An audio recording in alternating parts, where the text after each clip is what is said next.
Crystal glasses clinked against imported porcelain as the Blackwood family celebrated the 40th anniversary of the textile company that was the pride of their family fortune.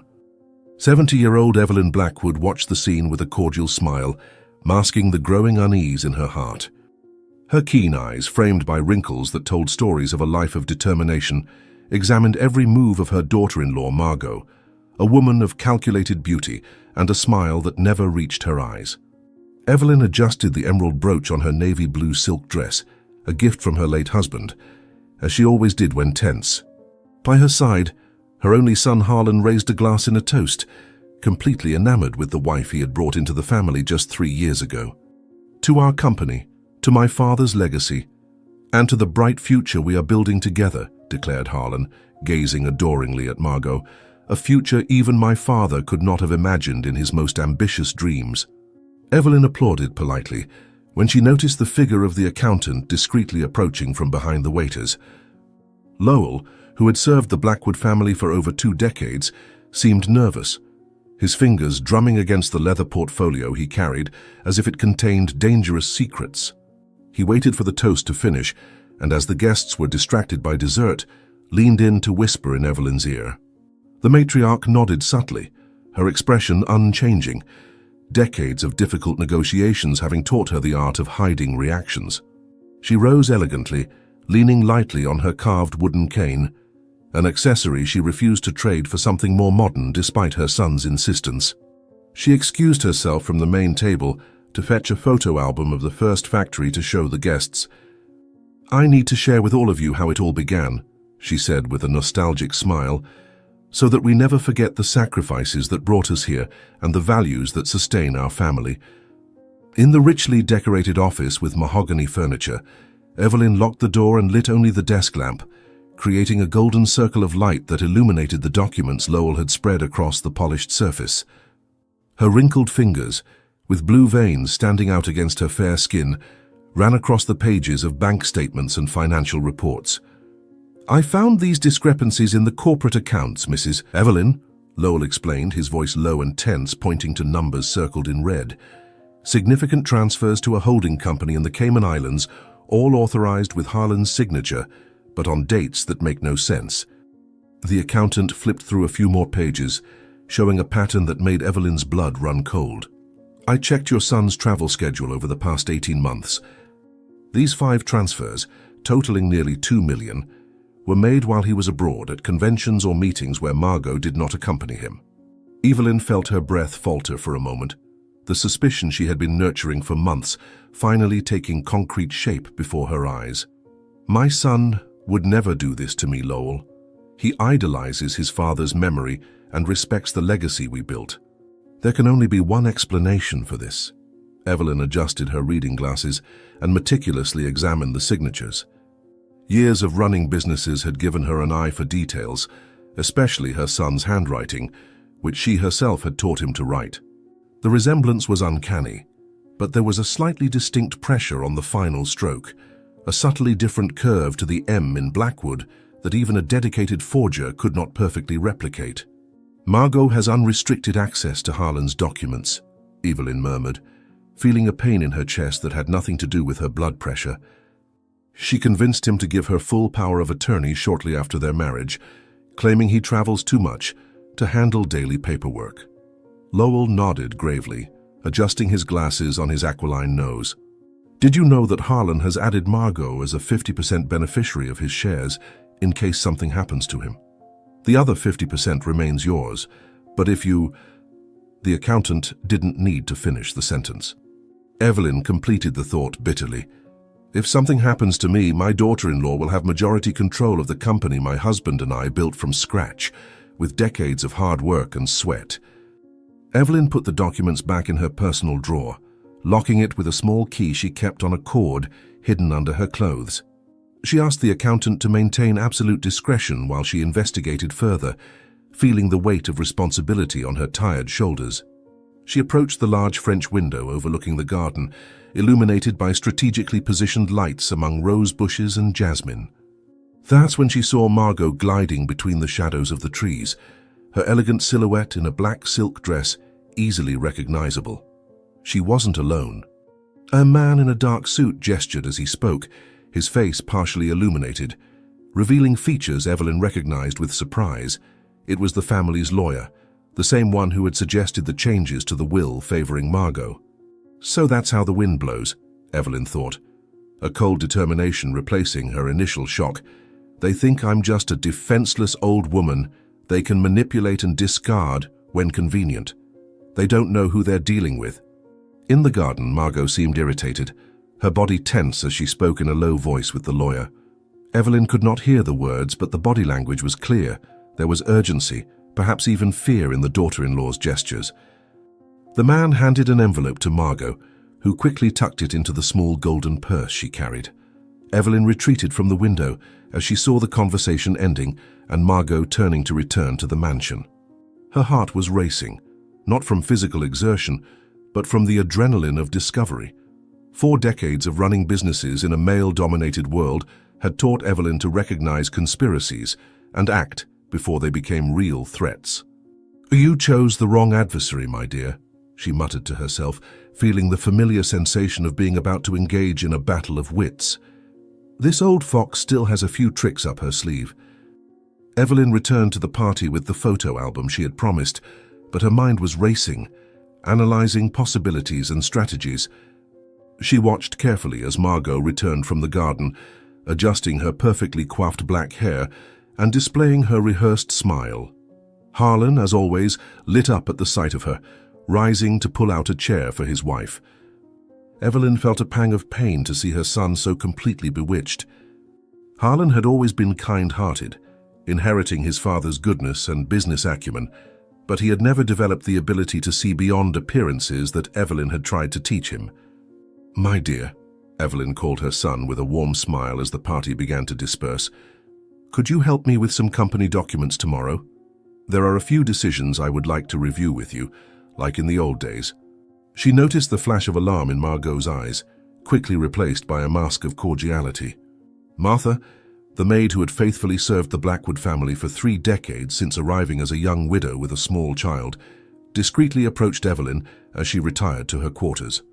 Martha was the only person in the house Evelyn fully trusted, having shared not only domestic service, but confidences, joys, and sorrows over the years.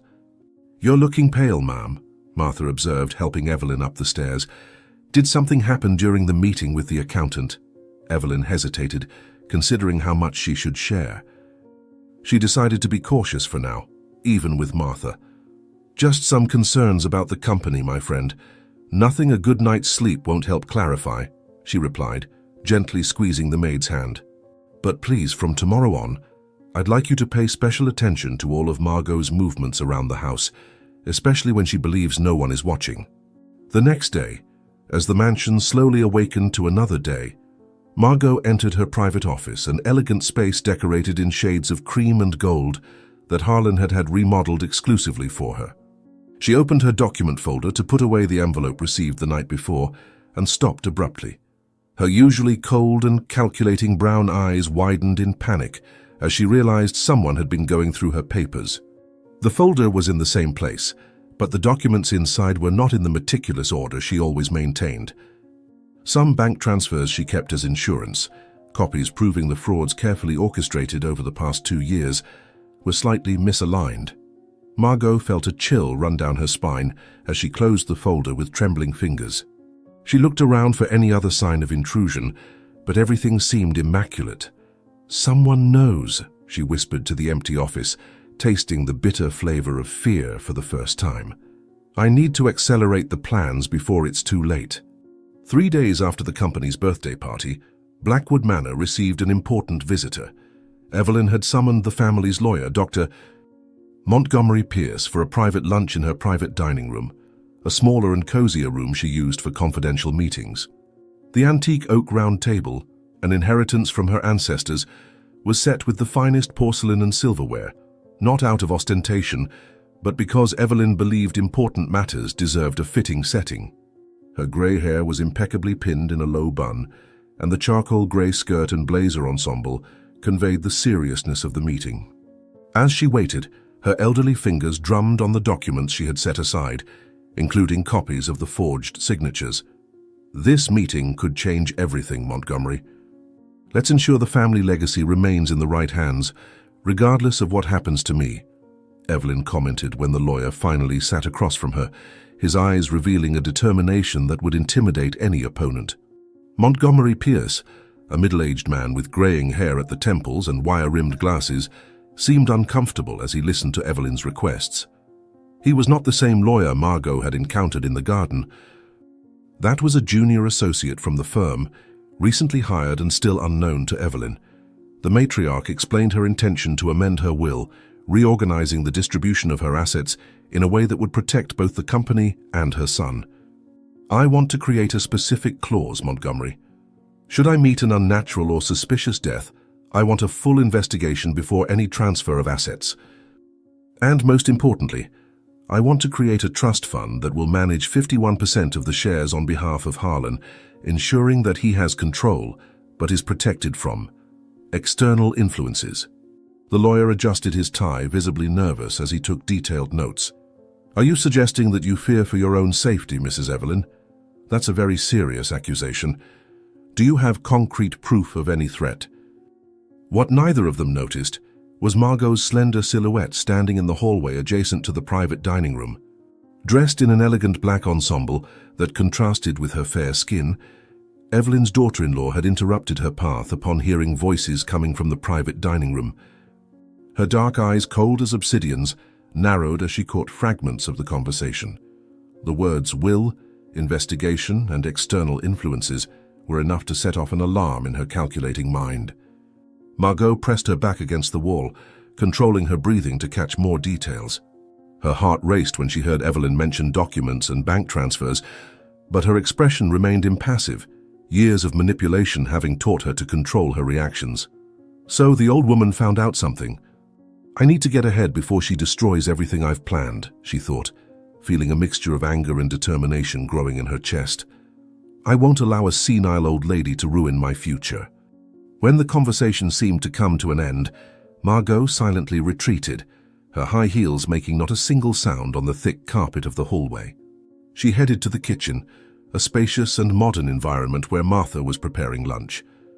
The maid, a medium-height woman with graying hair tied in a simple bun and hands marked by decades of hard work, looked up in surprise to see the mistress enter a territory she rarely frequented.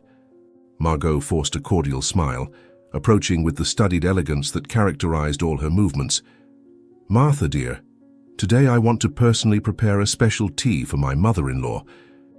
It's a family recipe that helps strengthen health and calm the nerves. Evelyn seems so tense lately, don't you think? The maid nodded hesitantly, unable to completely hide the mistrust in her eyes. Years of serving the family had given her a keen intuition for falsehoods. Mrs. Evelyn has her concerns about the company, Mrs. Margot. She has always been very dedicated to the family business. I can prepare the tea if you prefer. I know her tastes well. Margot insisted with determination, disguised as kindness, her eyes never leaving the rehearsed smile as she waved off Martha's offer. No, I insist. It's a way of showing my affection and concern for her health. Could you just show me where the herbs are and let me take care of it? Martha hesitated, something in Margot's excessively sweet tone awakening her protective instincts toward the employer she considered almost a friend after so many years. However, without concrete reasons to refuse, the maid indicated the cabinet where they kept the teas and herbs, stepping away to continue preparing lunch, not without first casting a worried glance over her shoulder. As you wish, ma'am. The kettle is on the stove, and Mrs. Evelyn's favorite cups are in the top right cabinet. She usually takes her tea with a small spoonful of honey, never more than that. When she finally found herself alone in the kitchen, Margot moved with the precision of someone executing a long-planned scheme. She boiled the water and selected a blend of herbs she knew to be to Evelyn's taste. From her sleeve, with a discreet and almost imperceptible movement, she withdrew a small amber vial. Her hands did not tremble when she added 3 drops of the transparent liquid to the porcelain teapot, the exact number her contact had recommended to produce the desired effects without raising immediate suspicions. The poison, extracted from an exotic plant and practically undetectable in conventional examinations, would begin to act slowly, with symptoms that could easily be mistaken for typical health issues of advanced age. "This is just the beginning, dear mother-in-law," she muttered to herself as she stirred the liquid with a silver spoon. "In a few weeks, when the cumulative effect does its work, everyone will mourn the natural loss of an elderly lady who succumbed to the weight of the years, and I will be there to console my beloved husband in his moment of grief." The lunch with the lawyer went smoothly. Evelyn, unaware of the impending danger, was satisfied with the steps taken regarding the changes to her will. Montgomery promised to prepare the necessary documents and return in 2 days for the formal signing. When the lawyer left, Evelyn felt lighter, as if she had set in motion an essential protection for the future of everything she had built. She sat in her favorite armchair in the main room, an antique soft leather piece that molded to her tired body. It was then that Margot appeared, carrying a tray with the steaming teapot and a single delicate cup. "I thought you might enjoy a tea to relax after your meeting, Evelyn. I prepared it personally, with herbs my grandmother always used to restore energy."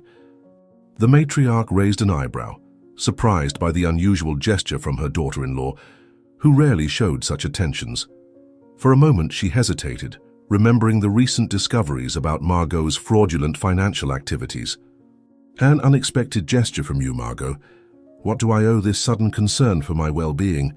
Margot sat gracefully in front of her mother-in-law, serving tea with precise and studied movements. Her smile did not falter in the face of the suspicion-laden question. She knew she needed to be convincing, to dispel any misgivings she might have aroused. "I've noticed you've been very tired lately, Evelyn." "Harlan is also worried, although he is too reserved to show it. We talked yesterday about how you've been overly dedicated to the business, even after theoretically handing over control to him." Margot paused, watching her mother-in-law bring the cup to her lips and take a small experimental sip. She continued in a melodious, almost hypnotic voice of false sincerity. "You know, despite our differences, I deeply admire the empire you've built. I wish you would trust me more, see me as an ally and not a threat. After all, we're family now, and family should take care of each other, don't you agree?" Evelyn tasted a slightly bitter taste in the tea, but attributed it to natural herbs. She took another sip, her eyes never leaving Margot's face, studying every nuance of her expression. There was something predatory in her daughter-in-law's gaze, a barely concealed expectation that awakened her instincts. Still, the conversation continued, a veiled duel of kind words hiding opposing intentions. Evelyn spoke about the early days of the company, about how she and her husband had started from scratch, weaving stories she knew would interest Margot only for their monetary value. It was a tactic to keep her daughter-in-law engaged while observing her gestures, looking for clues to her true intentions. "You know, Margot, one lesson I've learned in business is that people always reveal their true natures when they believe they're about to get what they want. Greed has a characteristic glint in the eyes that no mask can completely hide." It was during dinner, a few hours later, that the poison began to manifest its first effects. The family was gathered at the main table, Harlan animatedly discussing the company's new contracts. Evelyn suddenly started feeling unwell during dinner. Her expression changed, and she dropped her cutlery, interrupting the conversation. It was evident that something was wrong. Harlan immediately noticed the paleness on his mother's face, standing up in alarm. "Mother, what's wrong? Are you all right?" Evelyn tried to answer, but the words seemed heavy on her strangely tingling tongue. Her vision began to blur, the figures around the table turning into indistinct blotches. She tried to stand up, leaning on the edge of the table, but her legs gave way. The last sound she registered was Martha's scream, and the last face she saw, blurred by the encroaching darkness, was Margot's, watching her with an expression that, even in her confused state, Evelyn recognized as barely concealed satisfaction. The frenzy that followed seemed to occur in slow motion for Evelyn, who drifted between consciousness and darkness. Fragments of voices reached her ears, Harlan calling for an ambulance, Martha crying and praying by her side, Margot's controlled voice giving instructions to the staff. Hands lifted her, placed her on a mobile surface. Lights passed over her face as she was transported out of the mansion. The cold night air hit her face for a brief moment before she was placed inside the ambulance. Amidst the chaos, one clear thought crossed her confused mind. She tried to kill me. I need to survive, protect Harlan. After that, complete darkness engulfed her senses. At the hospital, the impersonal glare of fluorescent lights illuminated the hallway where Harlan waited anxiously, his usually confident face now marked by fear and confusion. Margot remained by his side, one hand resting on his shoulder in an apparent gesture of comfort, the other gripping her purse with unnecessary force, the same small amber vial hidden in its secret compartment. Martha sat on a nearby bench, her calloused hands joined in silent prayer, her red eyes from so much crying fixed on the door through which the doctor should appear. The tense silence was finally broken when a man in a white coat and grave expression approached the group. "Family of Mrs. Evelyn Blackwood?" he asked in a professional voice, gesturing for them to follow him to a small meeting room where they could speak privately. Harlan advanced immediately, his voice betraying the despair he felt. "I'm her son. How is she, doctor?" "What happened to my mother?" The doctor, a middle-aged man with pronounced dark circles that betrayed grueling hours on call, consulted the clipboard in his hands before answering with the caution of someone who doesn't have all the answers. "Her condition is stabilized but still concerning. She suffered what appears to have been a severe and unexplained allergic reaction, something that acutely affected her nervous system. We performed initial tests but haven't yet identified the causative agent." He paused, observing the reactions of those present before continuing. "Does Mrs. Evelyn have a history of allergies, or was she taking any new medication? Did she consume anything different today?" Harlan vehemently denied it, mentioning that his mother had always been extremely healthy for her age, with only the expected issues for a 70-year-old woman. It was Margot who intervened, her voice controlled and solicitous. "She had an herbal tea this afternoon, but nothing she hadn't consumed before. Doctor, how serious is this? Will she make a full recovery?" The doctor adjusted his glasses, carefully choosing his words. "She'll need to remain under constant observation in the coming days. Her age puts her in a risk group, and depending on how things evolve, she may need special care even after being discharged." Martha watched attentively as the doctor spoke, her tired eyes catching what the others missed. The subtle relaxation in Margot's shoulders, the nearly imperceptible smile that touched her lips when the doctor mentioned constant care and special care. Years serving wealthy families had taught Martha to read people, especially those who considered themselves superior enough to let their guard down in the presence of servants. In that moment, a terrible certainty crystallized in her mind. Margot was satisfied with Evelyn's condition. More than that, she seemed to have expected this very outcome. The maid gripped her rosary beads tightly, a silent prayer mingling with a promise. "Holy Mother of God, protect my lady, and give me strength to uncover what truly happened here. If this woman did any harm to Miss Evelyn, I won't rest until the truth is exposed." 3 days after Evelyn's collapse during dinner, the ambulance pulled up at the entrance of the Blackwood mansion to bring the matriarch back home. The overcast sky seemed to mirror the elderly woman's debilitated state as she emerged from the vehicle in a wheelchair, her once vigorous skin now alarmingly pale, accentuating her age spots. The doctor had recommended absolute rest, with constant monitoring of her vital signs and a strict medication routine. Harlan personally supervised his mother's return, his face revealing the mix of concern and relief that dominated his thoughts.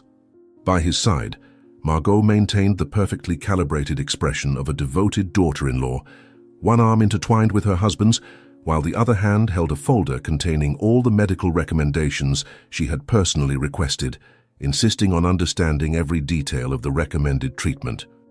Despite her physical weakness, Evelyn kept her eyes alert and vigilant, studying her daughter-in-law with the intensity of someone trying to see beyond appearances. "The doctor said it was a severe allergic reaction, but I've never had allergies in my whole life. Isn't it curious how certain poisons produce exactly the same symptoms, dear daughter-in-law?" Evelyn's master bedroom, located in the east wing of the mansion, had been transformed into a small home medical center.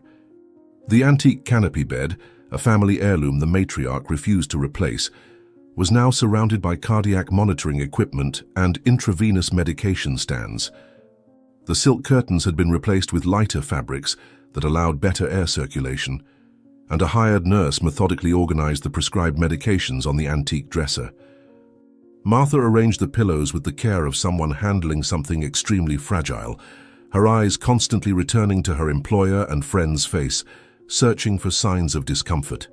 That room, which had always been a symbol of power and authority, with its imposing furniture and portraits of the Blackwood family in gilded frames, now emanated an unsettling vulnerability.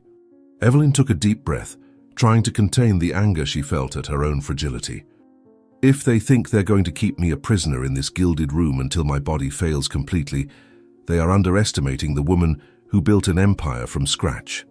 Perhaps I'm weak now, but my mind remains as sharp as a razor. Margot took control of the situation with impressive efficiency, dispatching orders to the employees with the naturalness of someone who had always commanded that house.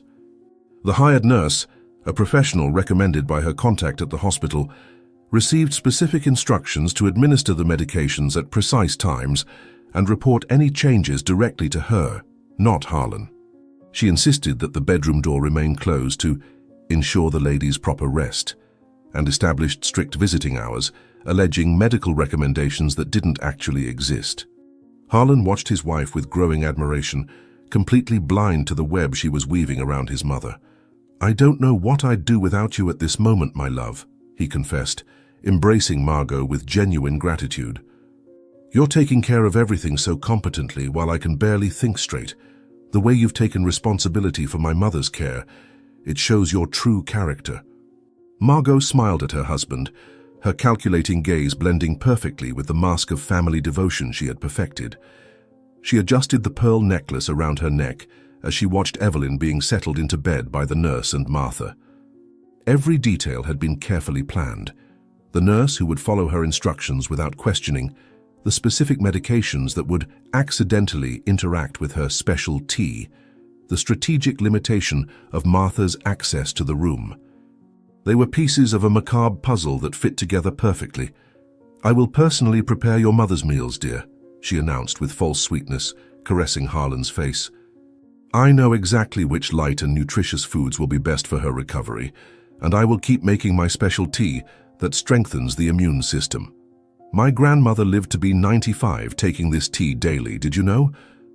She used to say that herbs are the greatest secrets to longevity, when used correctly, of course." In the weeks that followed, the Blackwood mansion fell into a somber routine centered around caring for Evelyn. Harlan alternated his time between short visits with his mother and long hours at the office, where he tried to keep the business running despite his constant worry. Margot, for her part, established her permanent presence in the house, temporarily abandoning her social commitments with the excuse of dedicating herself fully to her ailing mother-in-law. She personally prepared every meal and insisted on serving her medicinal tea daily, always in the presence of Harlan or the hired nurse, never when Martha was alone in the room. Her ostentatious dedication impressed everyone, especially Harlan, who frequently commented on his wife's kindness and generosity to friends and associates. Evelyn, however, remained silent during these displays, her eyes revealing a lucidity that contrasted with her apparent submission. "What a talented actress you are, Margot," she murmured one afternoon when they were momentarily alone, her voice weak but laden with contempt. "Playing the role of the devoted daughter-in-law while slowly poisoning the inconvenient mother-in-law. I can almost admire your dedication to the character." Meanwhile, Martha watched with growing alarm the pattern that was establishing itself. Each day, Evelyn seemed to improve slightly in the morning, regaining some color in her cheeks and clarity in her gaze, only to deteriorate drastically after taking the tea prepared by Margot in the early afternoon. It was a subtle deterioration, which could easily be attributed to the natural fatigue of an elderly convalescent, but the attentive eyes of the maid captured the signs. Evelyn's sudden difficulty in articulating words, the tremor in her hands that returned, the momentary confusion that was not present hours before. One afternoon, while helping Evelyn eat, Martha gathered the courage to express her suspicions. "Ma'am, I've noticed that you always seem more unwell after taking that special tea. Perhaps we should ask the doctor to analyze the ingredients as a precaution." Evelyn gripped the maid's hand with surprising strength for her debilitated state, her eyes suddenly alert and intense. "You've noticed it too, my faithful friend. I'm not crazy or paranoid. We need proof, Martha. We need a sample of that tea before it's too late for me. On the 10th day of convalescence, an unexpected opportunity arose when Harlan had to leave for an emergency meeting at the company, and Margot decided to take advantage of his absence to check the situation of Evelyn's personal office. The hired nurse had briefly left to fetch new medical supplies, leaving Martha in charge of monitoring Evelyn, who was apparently sleeping under the effect of sedatives. As soon as she realized the mansion was temporarily free of Margot's presence, Martha quickly headed to the kitchen, where the special tea kettle was kept in a separate cabinet, along with the herbs selected by the daughter-in-law. Her trembling hands, nervous, opened the locked cabinet with a spare key she had kept hidden since she began suspecting. The Chinese porcelain teapot, decorated with delicate flower designs in shades of blue, looked innocent and elegant, contrasting with the sinister purpose Martha suspected it served. Next to it, in small, meticulously labeled glass jars in Margot's perfect calligraphy, were the herbs that made up the brew. Martha poured some of the already prepared tea into a cup, determined to keep it for later analysis. Holy Mother of God, if I'm right about this, I need to save my lady before it's too late. That woman is slowly killing Mrs. Evelyn, and no one but me seems to notice. The sound of heels on the marble floor in the hallway made Martha freeze with the cup in her hands. There was no time to hide the evidence or concoct a plausible excuse. Margot appeared in the kitchen doorway, her face a mask of false cordiality that couldn't completely hide the fury in her eyes as she took in the scene. Dressed impeccably in a black outfit that accentuated her slender silhouette, she approached with deliberately slow steps, like a predator circling its prey. "What exactly do you think you're doing, Martha?" she asked in a controlled voice, though a throbbing vein in her temple betrayed her true emotion. The maid felt her blood run cold, but she stood firm. Decades serving that family had given her a courage she didn't even know she possessed. "Just checking the temperature of the tea for Mrs. Evelyn, Mrs. Margot. I thought it might be too hot for her to drink right now." The lie came out shaky, and they both knew it wasn't convincing. Margot moved closer, her eyes never leaving Martha's until she was inches away. With a quick and seemingly accidental motion, Margot bumped into Martha's arm, causing the cup to fly from her hands and shatter on the floor, spilling the amber liquid all over the immaculate kitchen floor. The violence contained in the gesture contrasted with the placid smile that remained on her face. "How clumsy you're being today, Martha. Perhaps age is affecting your motor coordination." Margot elegantly knelt down, beginning to gather the shards of porcelain while continuing to speak in a falsely sweet tone. "You know, I'm really concerned about the team's performance during my mother-in-law's illness. Perhaps it's time we consider some changes to the household staff." The veiled threat hung in the air like a toxic cloud.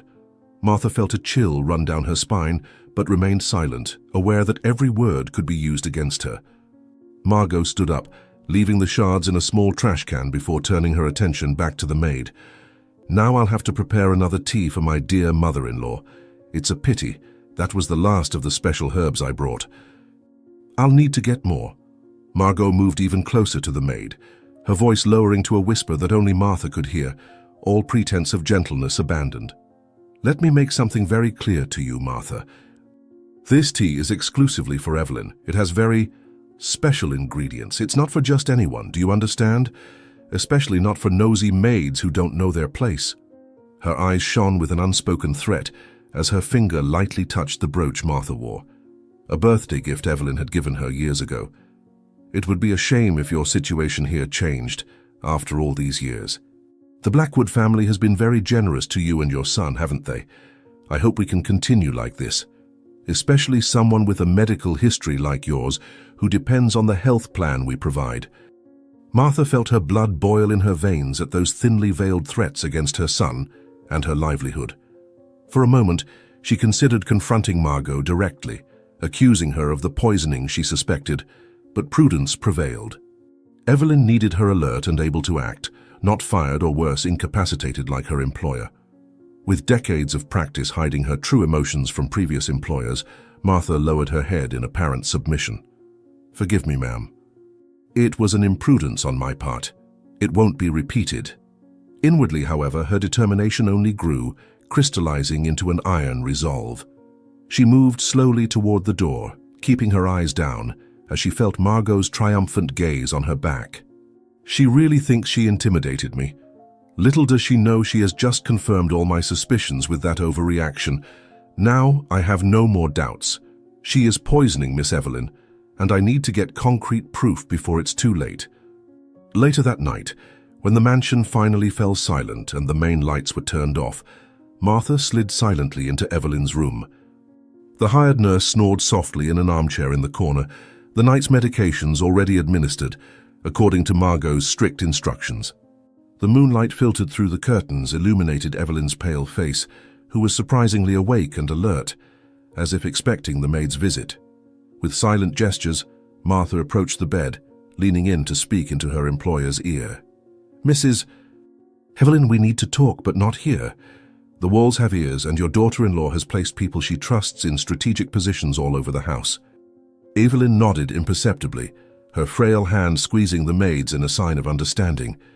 With considerable effort, the matriarch whispered back, her voice so low that Martha had to lean in even closer to hear her. "Tomorrow, when they take me out to get some sun in the garden, find a way to give us privacy. I have a plan, but I need your help. She will not defeat me easily. The Blackwoods do not bow to conspirators and assassins, no matter how beautiful or persuasive they may be. This battle is only just beginning, my faithful friend." The following morning brought a rare sunny day after a week of constant rain, creating the perfect opportunity to take Evelyn out to the garden as planned. Martha helped the nurse settle the matriarch into a special wheelchair, wrapping her frail legs with a hand-woven wool blanket, a gift the servant herself had made years ago for her mistress's birthday. While the nurse was distracted arranging the portable medical equipment, Martha took the opportunity to slip a small note into the pocket of Evelyn's robe, containing only 4 words: garden, rose bushes, noon. The elderly woman caught the message with a slight raising of her eyebrows, her face maintaining the neutral expression she had learned to sustain in the presence of the nurse hired by Margot. When they finally reached the outdoor courtyard, Evelyn took a deep breath of the fresh morning air, allowing the sun to touch her pale skin for the first time in weeks. Her eyes, still keen despite her physical frailty, swept across the expansive garden she so loved, pausing momentarily on the distant rose bushes. "How I miss walking through my garden. Did you know, nurse, that every flower bed here has a story? Some of the plants on this property have been here longer than I have, silent witnesses to all the secrets of this family." Martha moved through the rooms of the mansion with the invisibility that decades of domestic service had granted her, her watchful eyes capturing every detail of Margot's new habits. She noticed how her daughter-in-law now spent long periods in the back garden, an area she had never shown interest in before, always preferring the mansion's social halls and entertainment areas. Under the pretext of checking the sheets hung on the outdoor clothesline, strategically positioned near the wall, separating the main garden from the wilder and less manicured area of the property, Martha observed Margot kneeling before a small flower bed that was not part of the landscaper's original plan. The spot was partially hidden by a tall hedge, away from prying eyes and the gardener's usual path. There Margot, wearing thin, expensive-looking leather gardening gloves that seemed absurdly costly for working the soil, meticulously tended to small plants with dark leaves and inconspicuous flowers that Martha had never seen in the mansion's gardens before. The maid pretended to busy herself with the laundry, stretching to reach a sheet, while keeping her eyes fixed on her daughter-in-law. How strange, Mrs. Margot never showed the slightest interest in gardening all these years. Now she's cultivating unknown plants in a hidden corner, just when Mrs. Evelyn falls mysteriously ill after drinking her special tea. When the mansion's clock struck noon, Martha headed towards the rose bushes with pruning shears and a small basket, the perfect excuse to approach Evelyn without raising suspicion. The nurse, bored after hours in the garden, had momentarily stepped away to take a phone call, creating the gap they had been waiting for. Evelyn, more alert than she appeared, leaned slightly towards the maid as she bent down to prune a nearby rose. "We need evidence, Martha," the matriarch whispered, her lips barely moving as she spoke. "I'm almost certain that Margot is slowly poisoning me. Each dose is calculated to gradually weaken me without arousing suspicion. The doctor treating me now is a friend of hers. working at the same hospital as her contact, the one we found in the garden during the party. They're in this together. Martha nodded discreetly, cutting another rose while responding in the same conspiratorial tone. I found a suspicious garden bed in the back garden. She's cultivating plants I've never seen before, ma'am. And something else. I noticed that she always locks the door to your bedroom when she's not there, even though she knows I need to clean. Today I managed to get a copy of the key from the locksmith who came to fix the basement lock. I'll investigate when she leaves for her charity luncheon. At 2 o'clock in the afternoon, as expected, Margot left the mansion in her luxury car to attend a charity luncheon, an event she had mentioned for days, highlighting her dedication to social causes even amid family tragedy. Harlan remained at the company office, and the nurse supervised Evelyn's rest after lunch. Martha seized the moment to execute her plan. With trembling hands tense with nerves, she used the copied key to enter the couple's bedroom, a spacious and elegant room decorated with Margot's refined and cold taste, having replaced the antique furniture Harlan had inherited with modern minimalist pieces. The maid moved methodically through the space, starting with the closet, where she discreetly examined drawers and pockets of clothing, taking care not to disarray anything. Nothing incriminating was found there. She then moved to the luxurious bathroom, checking medicine cabinets and beauty products again without success. It was on Margot's personal writing desk, an elegant piece of dark wood furniture positioned near the window, that she finally found something intriguing. Hidden under a pile of decorating magazines, there was an old brown leather-bound book with no apparent title that completely contrasted with the collection of modern and shiny volumes occupying the small adjacent bookshelf. This seems too strange to be a coincidence. Margot is not the type of person who keeps old books or objects without immediate aesthetic value. This book must have some specific use for her. Sitting on the edge of the bed, Martha carefully opened the aged volume, discovering that it was a detailed compendium on medicinal and toxic herbs. The yellowed pages contained meticulous illustrations of plants, many of them marked with small pieces of paper or folded corners. She flipped through the book with growing apprehension, noticing that the most consulted sections, evidenced by the wear and tear of the pages and stains of use, specifically dealt with plants with cumulative toxic properties, those that, administered in small doses over time, caused gradual deterioration without immediate alarming symptoms. One page in particular caught her attention, marked with a delicate silk bookmark. It contained a detailed illustration of a dark-leaved plant with discreet flowers, exactly like the ones Margot secretly cultivated in the backyard garden. According to the description, it was a rare species originating from mountainous regions, known to contain compounds that affected the nervous and cardiac systems when ingested regularly, causing symptoms easily mistaken for natural problems of old age. Martha felt a chill run down her spine as she read the words printed in faded ink. In regular and controlled doses, it causes progressive weakness, intermittent mental confusion, and eventual organ failure without leaving detectable traces in conventional exams. Her heart raced with the discovery. Good heavens, that's exactly it. She's systematically poisoning Mrs. Evelyn with these plants, mixing them into the tea so no one suspects. I need to document this to show Dr. Montgomery or the police. With trembling hands, a mixture of fear and determination, Martha took her cell phone out of her apron pocket. It was a simple, old-fashioned device, a gift from her son last Christmas so they could communicate more easily.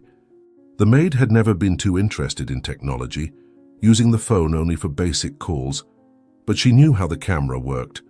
She positioned the book on the bed, where the natural light from the window illuminated the pages better, and began methodically photographing every relevant piece of information. First the book cover to prove its existence, then the title page with the title and author, followed by the marked sections on toxic plants. She paid special attention to the page about the plant she recognized from the garden, photographing it from various angles to ensure that all the text details were captured clearly. Her wrinkled hands moved with surprising agility, driven by urgency and the fear of being discovered at any moment.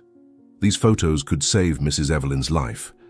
If something happens to me, at least this evidence will exist. Dear God, protect us in this house where evil hides behind polite smiles and expensive clothes. After documenting the book's content, Martha prepared to put it back exactly as she had found it. That's when she noticed something that had escaped her initial attention. Between the final pages of the compendium, there was a carefully folded sheet of paper hidden. Upon opening it, she discovered a handwritten list in Margot's elegant calligraphy, detailing dosages and administration frequencies, along with notes on expected and observed effects. The dates precisely corresponded to the period when Evelyn had begun exhibiting symptoms, initially after the afternoon tea that had preceded her collapse at dinner, chronologically following up to the most recent doses.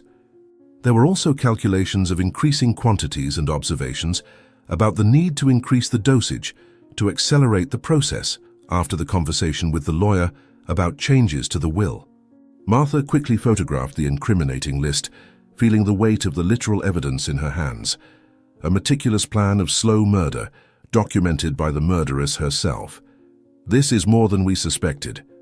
It's not just impulsive poisoning or negligence. It's a calculated plan with dates, quantities, and clear objectives.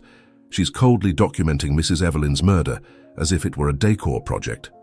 Martha hastily put the phone back in her pocket, replaced the sheet exactly as she had found it between the pages, and returned the book to its original position under the magazines. She made sure everything looked untouched, meticulously adjusting the position of each object on the desk. Her heart was still racing when she took one last look around the room, checking if she had left any trace of her search. Satisfied with the inspection, she headed for the door, mentally planning how she would share her discovery with Evelyn without alerting the nurse or other staff who might be loyal to Margot. Martha imagined the mistress's face upon seeing the evidence, the validation of her suspicions that could finally lead to confronting Harlan with the truth about his wife. Martha already envisioned the next step, contacting the family's former attorney or even the police, presenting the evidence, and finally putting a stop to the macabre plan before it was too late. Tonight, when everyone is asleep, I'll show these photos to Mrs. Evelyn. We'll seek outside help first thing tomorrow. I can't trust anyone else in this house besides her. So many people have been replaced or influenced by Margot in recent months. The sound of footsteps in the hallway froze Martha in place, her hand already on the doorknob, ready to turn it. They were firm, masculine footsteps, approaching quickly. There was no time to hide or come up with a plausible excuse for being there, in a room that should have been locked, and which she had no official authorization to enter. With her heart in her throat, the maid quickly grabbed a duster she always carried in her apron pocket and began cleaning a nearby shelf, pretending to be absorbed in her task. The door opened slowly, and the imposing figure of Dr. Thaddeus filled the doorway, Evelyn's new personal physician, hired on Margot's recommendation after the initial incident, a middle-aged man with a perpetually serious expression and calculating eyes behind his discreet framed glasses. Martha felt her blood run cold. The doctor shouldn't be there, not at that hour. According to the schedule, she knew he was only supposed to visit Evelyn in the late afternoon for her daily checkup. What is the doctor doing here in the master's bedroom right now? She thought desperately, trying to maintain her outward composure. And how did he get in? Only Margot, Mr. Harlan, and now I have the keys to this room. The doctor remained silent for a few seconds that seemed eternal, his eyes scrutinizing every inch of the room, as if searching for something specific, until finally settling on Martha with disturbing intensity. The maid continued her cleaning work, feigning surprise at noticing his presence. "Dr. Thaddeus, I didn't know you had already arrived for the visit. Mrs. Evelyn is resting after lunch, but I can let her know you're here." She tried to keep her voice steady, but felt the slight tremor betraying her nervousness. The doctor did not respond immediately, his eyes now fixed on the pocket of Martha's apron, where the bulge of the cell phone was vaguely perceptible. He took 2 steps into the room, partially closing the door behind him, a movement that seemed strangely threatening in the silence that followed. "Curious to find you here, Martha. Especially considering Margot explicitly mentioned that this room should remain locked during her absence." His voice was soft, almost gentle, which made the accusatory tone even more disturbing. He took a few more steps closer, diminishing the distance between them, as his eyes alternated between the maid's face and the desk where the incriminating book was hidden. "And even more curious is to see that you seem to be cleaning this specific room with such enthusiasm. when there are so many other rooms in the mansion? Martha gripped the duster tightly, feeling her palms sweat as she tried to formulate a convincing response. She knew that every word, every hesitation could reveal her true intention. She rehearsed a nervous smile, adjusting her apron in a gesture she hoped would seem casual, but which actually served to better hide the bulge of the phone in her pocket. "Mrs. Margot asked me to give special attention to this room before the benefit luncheon, Doctor. She said she might bring some guests over for tea after the event. I'm just finishing what she requested." The lie flowed more smoothly than she expected, but the doctor didn't seem convinced. His eyes narrowed slightly behind his glasses, and a thin, joyless smile crept onto his lips. He took another step toward the maid, close enough now that she could smell his expensive cologne mingled with the antiseptic odor that seemed ingrained in his clothes. The tension in the air was almost palpable as he studied her like a predator examining its prey, calculating the precise moment to strike. When he finally spoke, his voice had lost all pretense of cordiality, assuming a low, menacing tone that made Martha shudder involuntarily. "What are you doing going through Mrs. Margot's belongings?" Martha didn't sleep that night after the disturbing encounter with Dr. Thaddeus in Margot's room. Lying in her narrow bed in the small maid's quarters, she mentally replayed the excuse she had concocted to justify her presence in the couple's chamber. She had claimed that one of the younger maids mentioned seeing a leak in the ceiling, and she was checking before calling a repairman. The doctor seemed to accept the explanation, but his lingering gaze made it clear he would keep a watchful eye on Martha. At dawn, with deep circles marking her wrinkled face, the maid made a decision. The evidence on the phone needed to be validated by someone with technical expertise, someone outside of Margot's sphere of influence. She remembered Atticus Whitmore, the town's former pharmacist, who had supplied medications to the Blackwood family for decades before retiring and passing the pharmacy to his son. Atticus, with his 80 years and encyclopedic knowledge of medicinal and toxic plants, was respected by Evelyn and had personally cared for the late Mr. Blackwood's preparations during his terminal illness. Taking advantage of her weekly day off, Martha dressed discreetly and left the mansion before the other servants woke up, leaving only a note saying she would visit her son in the hospital, an excuse she frequently used to avoid questions. "If anyone can confirm my suspicions without raising alarms, it's Mr. Atticus. And if I'm right, every minute that passes puts Mrs. Evelyn's life in greater danger." The small town was just waking up when Martha arrived at Atticus's modest residence, located behind the now modernized old pharmacy by his son.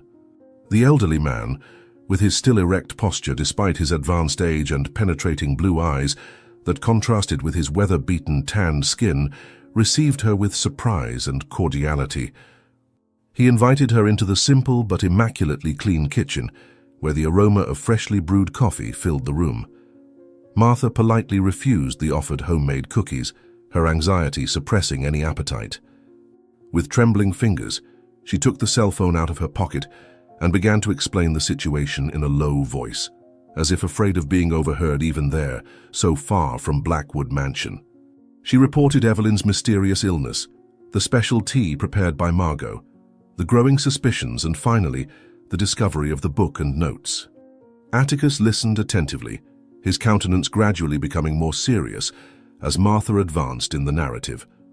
When she finally showed the photographs of the book and plants, the pharmacist adjusted his reading glasses and examined the images with the professionalism of someone who had spent a lifetime identifying and preparing medicinal substances. "These are not simple tea herbs, Martha. This specific plant contains potent neurotoxic compounds that in small and regular doses produce exactly the symptoms you described. The worst part is that they are practically undetectable in conventional blood tests, especially if the doctor is not specifically looking for them." Atticus rose with surprising agility for his age and headed to a shelf filled with old books and meticulously labeled jars. He selected a volume bound in dark green leather and opened it to a specific page without needing to search, evidencing his familiarity with the content. He placed the open book on the table next to Martha's phone, which still displayed the photographs taken at the mansion. The resemblance between the illustrations was undeniable, confirming the maid's worst suspicions. The pharmacist pointed to specific details of the plants, his voice assuming the didactic tone of someone who spent decades teaching apprentices about medicinal and toxic properties. See these leaves with serrated edges and prominent veins. They are distinctive characteristics of this particular species, originating from mountainous regions and extremely rare in our climate. It does not grow naturally here, which means someone cultivated it deliberately, probably from imported seeds. He traced his trembling finger along the page, pointing to a specific paragraph detailing the effects of continued consumption. In small doses, it causes progressive weakness, mental confusion, heart and respiratory problems that worsen over time. The worst part is that the symptoms are easily attributed to old age or pre-existing conditions. Without specific suspicion, no doctor would diagnose poisoning. Mrs. Evelyn is not having relapses of a medical condition. She is being systematically poisoned, and if this continues, the result will be fatal in a few weeks. Martha felt the blood freeze in her veins, the confirmation of her suspicions bringing more fear than relief. Her wrinkled hands gripped the coffee cup with unnecessary force, seeking its comforting warmth as her mind processed the gravity of the situation. Even already suspecting the truth, hearing the confirmation from a respected authority like Atticus made it all terribly real. The maid then described her frustrated attempts to intervene, Margot's growing suspicion, the constant surveillance of the hired nurse, and now Dr. Thaddeus's suspicious interest in her movements. Atticus listened with a grave expression, occasionally making notes in a small notebook as Martha spoke. Upon finishing her account, the maid felt tears of frustration and fear forming in the corners of her tired eyes. "What should I do, Mr. Atticus? The police may not believe a simple maid accusing the wife of an important businessman. The son is completely blinded by love for his wife, and even if they believe me, any official investigation will take time that Mrs. Evelyn may not have. Each cup of that tea takes her closer to death, and I seem to be the only one who notices. How can I save her when all paths seem blocked by influence and money?" The pharmacist reflected for a few moments, the silence in the small kitchen interrupted only by the constant ticking of the wall clock and the occasional birdsong coming from the backyard garden. Finally, he stood up and went to an old dark wood cabinet, unlocking it with a small key he always carried with him. From inside, he took out an amber glass bottle containing a whitish powder and handed it to Martha with a solemn expression. "This is a compound I developed years ago when I was still researching antidotes for plant toxins. It won't completely eliminate the effects of the poison she has already consumed, but it can significantly delay the absorption of new doses, giving us time to act." He carefully explained how the powder should be mixed into Evelyn's food, preferably something that only Martha would prepare to ensure that Margot did not interfere. More importantly, you need to alert Mrs. Evelyn immediately. She needs to stop consuming anything prepared by Margot, especially the tea. If possible, suggest that she pretend to take it and discard the liquid when no one is looking. And this evidence, he pointed to the phone with the photographs, needs to be kept in a safe place, or better yet, sent to someone trustworthy outside the mansion as a guarantee. Margot has already shown that she is capable of extreme actions to get what she wants. Do not underestimate how far she might go when she feels threatened. As she left Atticus's house, Martha felt the weight of the small vial in her pocket, as if she were carrying a bomb about to explode. The now confirmed knowledge and the antidote represented hope, but also tremendously increased the risk she was taking. If Margot or Dr. Thaddeus found out about her actions, she would not only lose her job, but could suffer much worse consequences. She headed to the bus station with hurried steps, constantly checking if she was being followed. During the return journey, she used the time to send the photographs to her son's email, accompanied by a detailed explanatory message outlining her suspicions and asking him to keep the evidence without commenting to anyone. If something happened to her, he would know what to do. She observed through the bus window the familiar landscape gradually transforming as they approached the exclusive area where the imposing Blackwood mansion stood atop the hill. The contrast between the simplicity of Atticus's home and the ostentatious opulence to which she was returning had never seemed so glaring. All this wealth, all this power, and for what? To cultivate envy, greed, and evil. Mrs. Evelyn spent her life building an empire, only to be slowly assassinated by someone who desires to possess it without the work of building it. I will not allow this to happen, even if it costs me my job or something worse. Upon returning to the mansion in the middle of the afternoon, Martha took advantage of the commotion, caused by the arrival of some orders to enter discreetly, avoiding the office where Margot usually remained at this time. She went straight to the kitchen, where she prepared a light soup following Evelyn's preferences, carefully adding the recommended amount of powder provided by Atticus. The head cook, busy with preparations for dinner, barely noticed her presence, accustomed to seeing Martha occasionally preparing special dishes for the convalescing matriarch.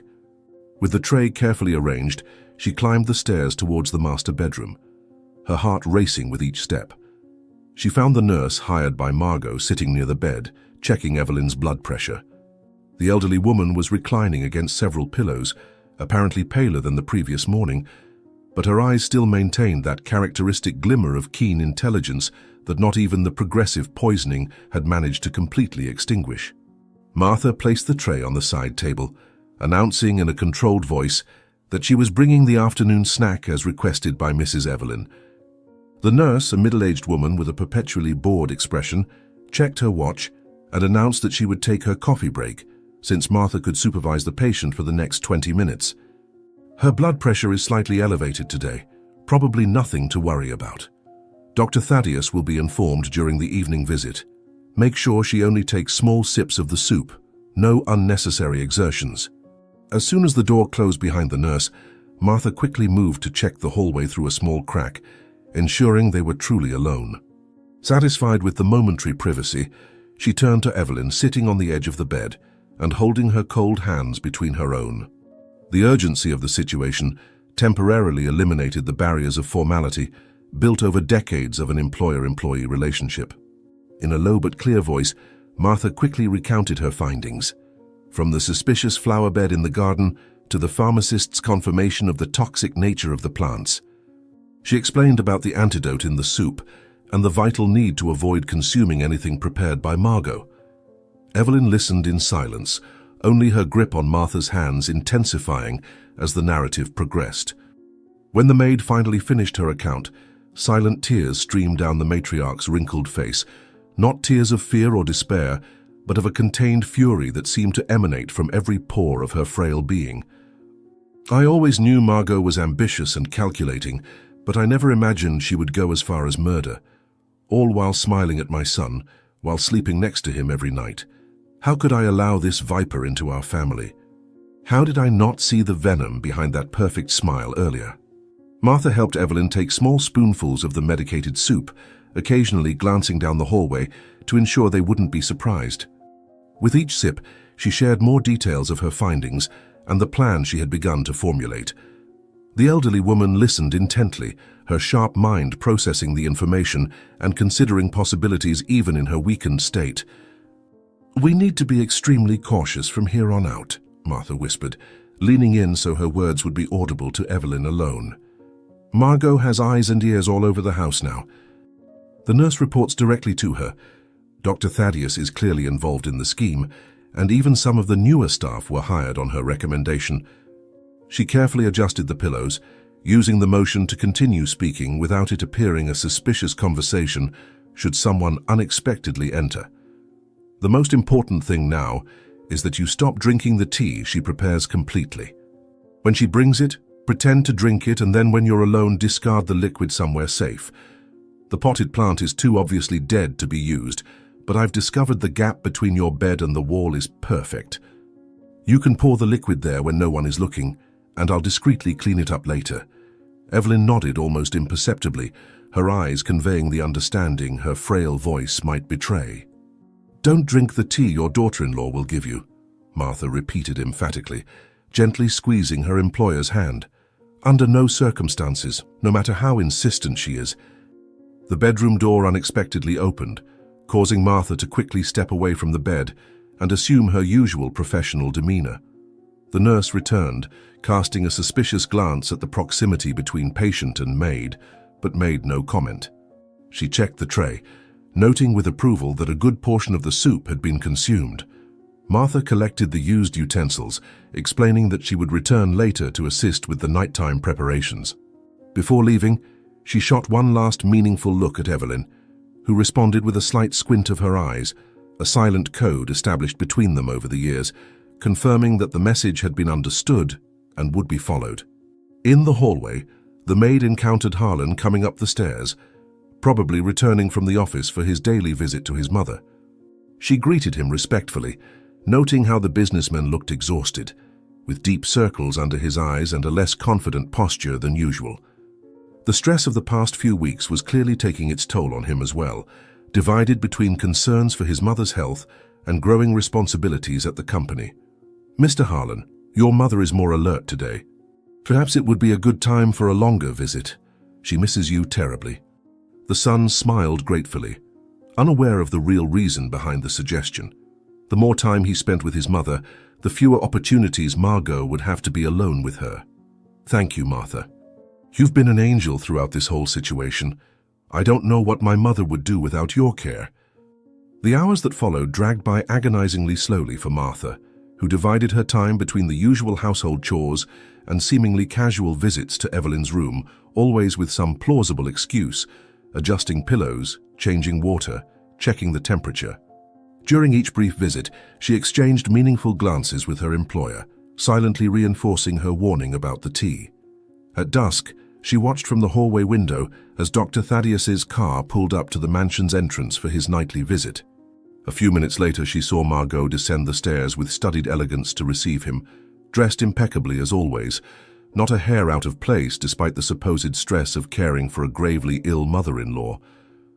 The two briefly conversed in the entrance hall before ascending together to Evelyn's room. Martha felt a chill run down her spine when she noticed the conspiratorial smile they exchanged, thinking no one was watching. "They're accelerating the plan. Something has changed. We need to act faster than I thought." When night finally fell upon Blackwood Manor, Evelyn remained awake in her room, though she feigned sleep. Dr. Thaddeus had departed after his routine visit, leaving new prescriptions that, according to him, would help better control the persistent neurological symptoms. Harlan, after eating quickly, had retreated to the office downstairs to finalize some urgent company documents. The night nurse, different from the day nurse but equally hired on Margot's recommendation, made her first rounds through the hallways, checking equipment and medications. The mansion gradually fell silent, the day's noises replaced by night sounds, the occasional creak of old wood, the gentle wind in the garden trees, the steady ticking of the hallway's wall clock.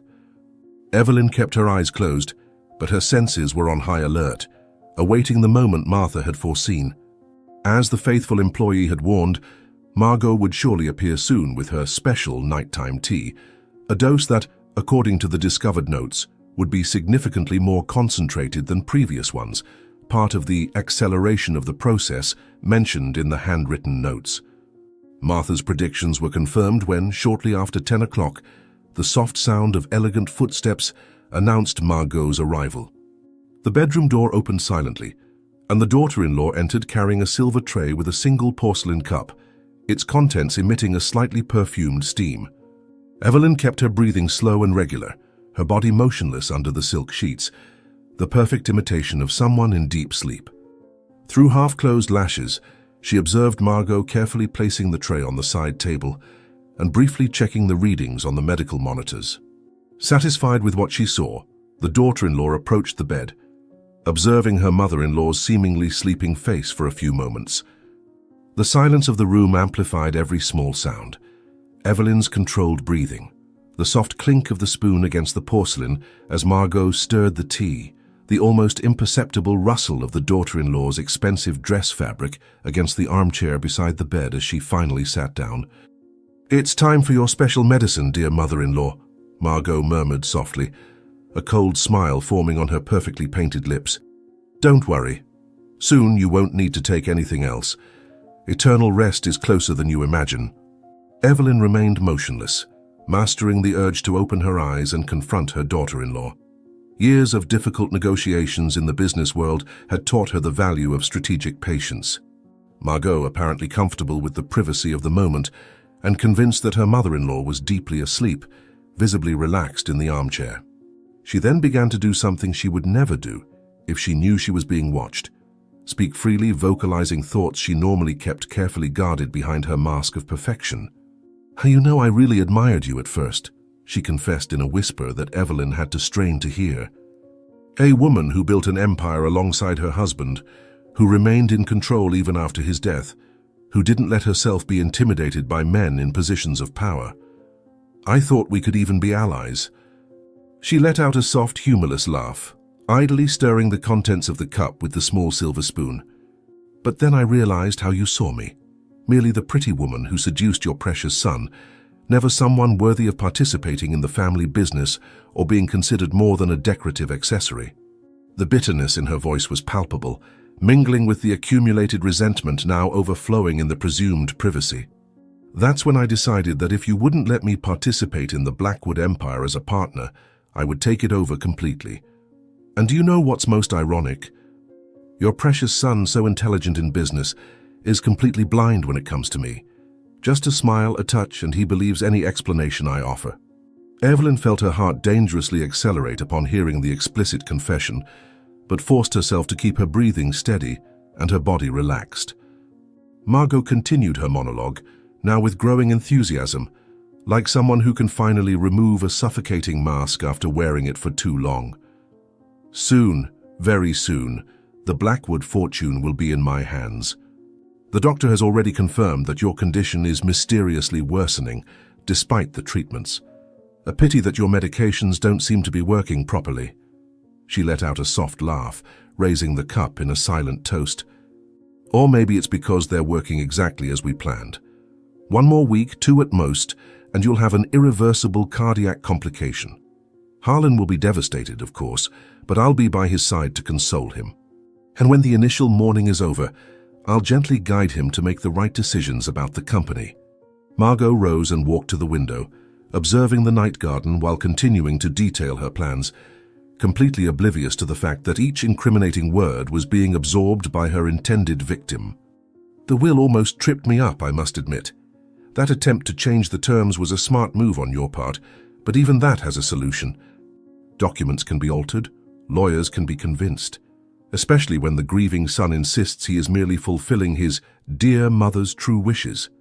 The week progressed with apparent normality at Blackwood Enterprises, where Harlan spent increasing hours trying to make up for his frequent absences over the past few weeks.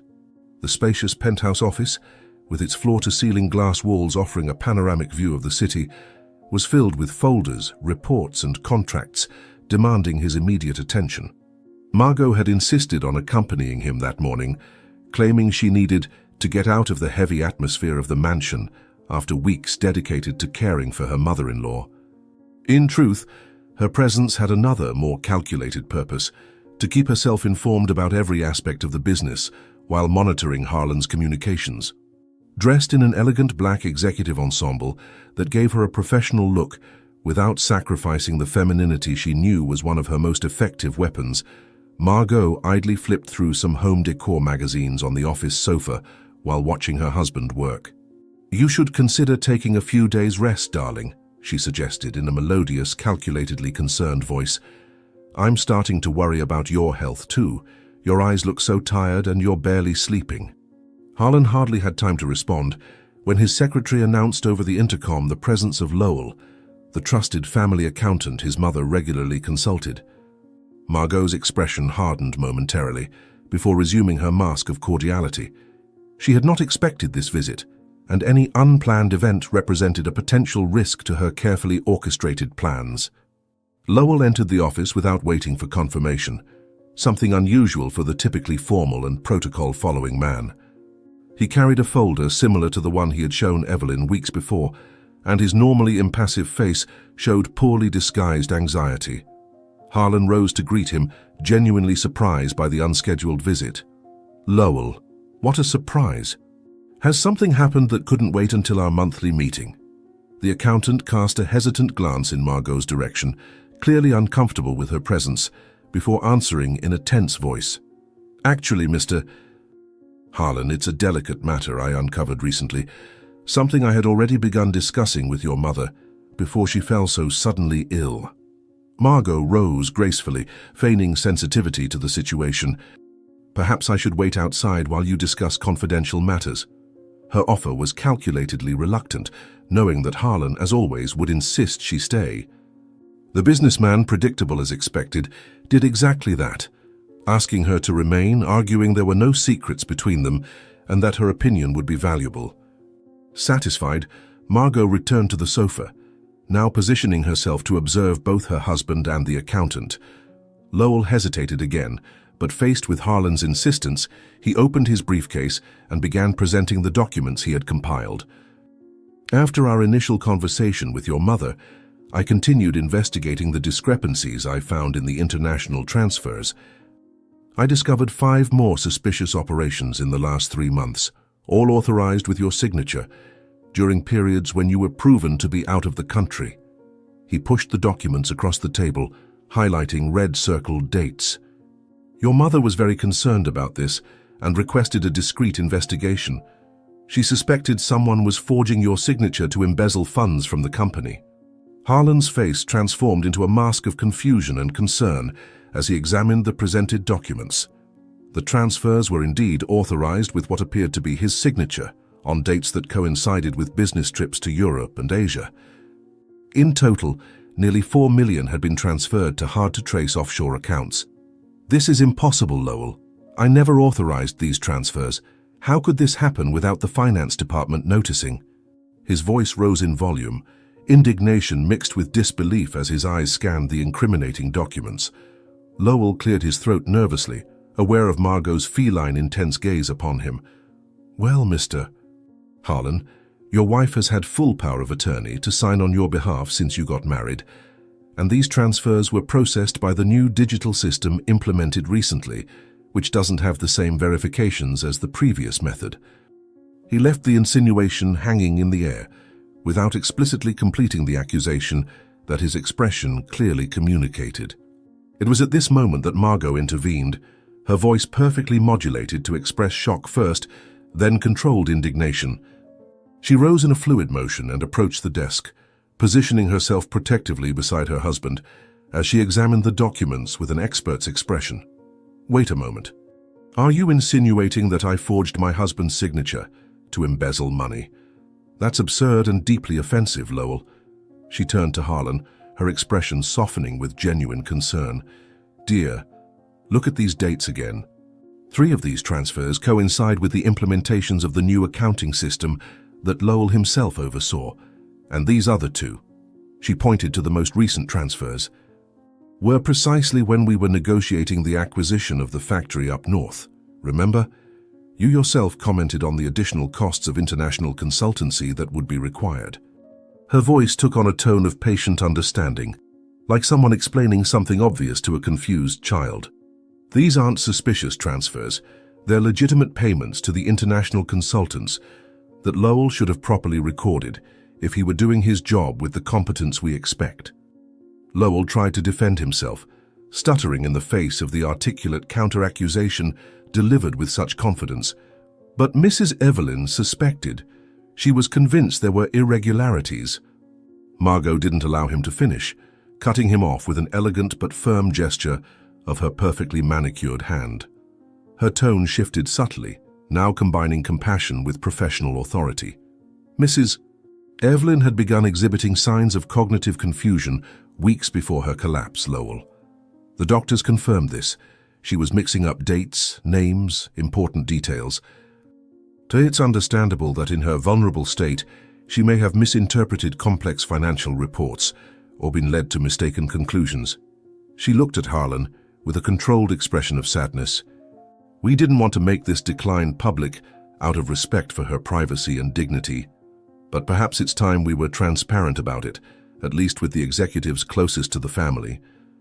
Harlan ran his hand through his hair in a gesture of frustration and weariness, divided between his unwavering trust in his wife and the respect he had always held for the accountant who had faithfully served the family for decades. Margot sensed his hesitation and intensified her attack.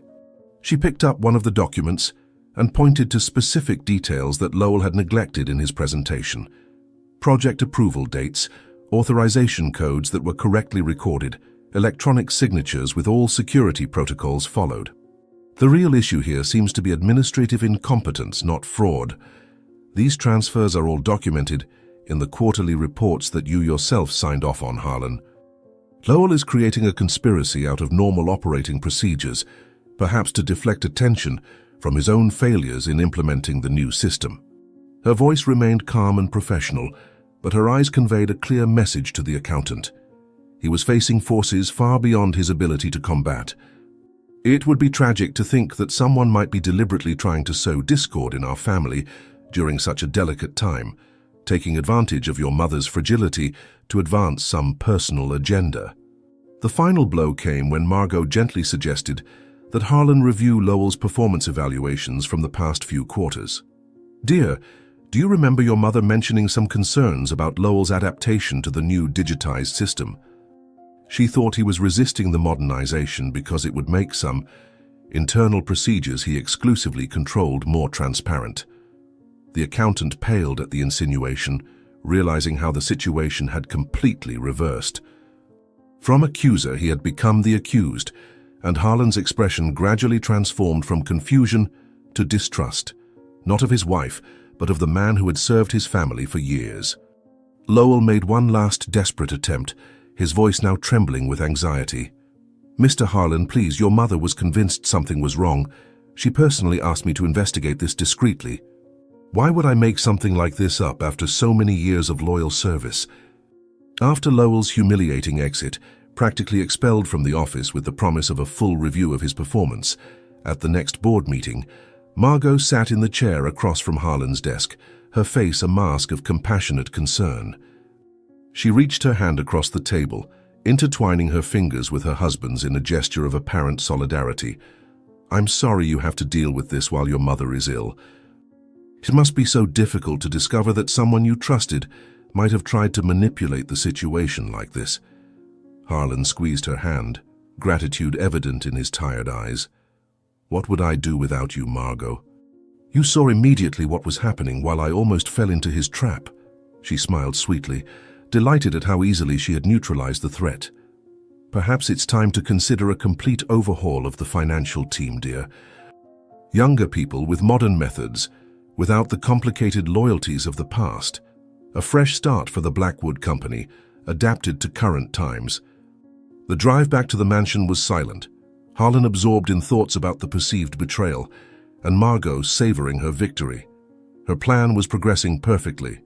With Lowell discredited, the last person who could corroborate Evelyn's suspicions had been effectively silenced.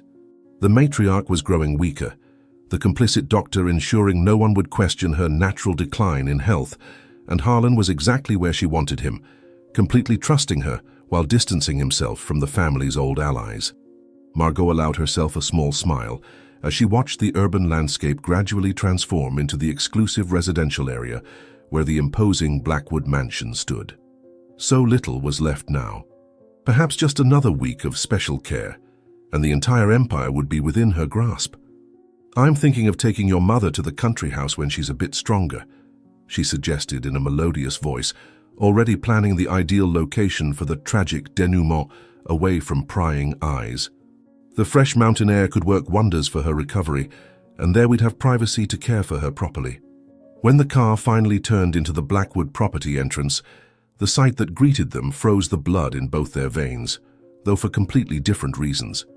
Two ambulances parked with flashing emergency lights, paramedics rushing around with medical equipment, and Martha at the main entrance with a devastated expression, silent tears streaming down her wrinkled face. Harlan exited the car before it even came to a complete stop, running towards the house with terror etched on his face. Margot followed more slowly, her calculating mind already assessing whether this unexpected development represented an opportunity or a threat to her plans. Her carefully composed expression of appropriate concern concealed the whirlwind of thoughts that followed. Has it finally happened? Has the poison finally completed its work? Or was there some unforeseen complication?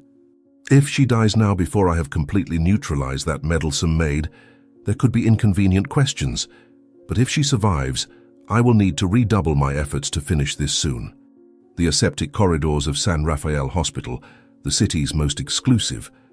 reverberated with the sound of hurried footsteps and tense voices as Evelyn Blackwood was transferred from the ambulance to the intensive care unit. Harlan ran alongside the stretcher, his face contorted in a mixture of fear and despair, occasionally reaching out to touch his mother's hand, as if physical contact could anchor her in this world. Evelyn looked almost translucent under the fluorescent lights, her pale skin marked by bluish blotches, half-closed eyes, and breathing assisted by an oxygen mask that covered half of her fragilized face. The paramedics reported in technical language the vital signs and emergency procedures performed along the way, words that turned into indistinct noise in Harlan's ears, who could only focus on the almost imperceptible movement of his mother's chest, each breath a small victory against what seemed inevitable. "Please, Mother, keep fighting," he whispered, leaning over the stretcher as the team prepared to transfer her. "Don't leave me now. We need more time together. There is still so much I want to tell you." In the elegantly decorated waiting room reserved for VIP patients, Martha awaited with trembling hands, tightly clasped in silent prayer, her red eyes from so much crying fixed on the automatic doors through which Evelyn had disappeared. The maid had been the first to find the mistress in critical condition in the bedroom, suffering a severe crisis, a scene she knew she would never forget. It was she who screamed for help, who held Evelyn's head to prevent her from injuring herself further during the convulsions, who noticed the fallen teacup on the floor beside the bed, the same tea she had explicitly warned Evelyn not to drink. Something had gone terribly wrong, and the guilt consumed Martha from within like acid, each second of waiting intensifying her agony. "Holy Mother of God, protect my lady. It was my fault for not being there when she needed me. I should have stayed in the room. I should have thrown away that poisonous tea with my own hands." Margot arrived at the waiting room a few minutes after Harlan, having taken time to retouch her makeup and change clothes in the car before entering the hospital, details that did not escape Martha's keen observation. The daughter-in-law sported the perfect expression of concern, every feature of her face carefully composed to convey the appropriate anguish of a devoted family member. She approached Harlan, who remained standing near the doors of the intensive care unit, and enveloped him in an embrace that seemed more a performance for onlookers than a genuine gesture of comfort. "My love, how is she? Have the doctors said anything?" Her melodious voice carried the exact concern to appear sincere without being overly dramatic.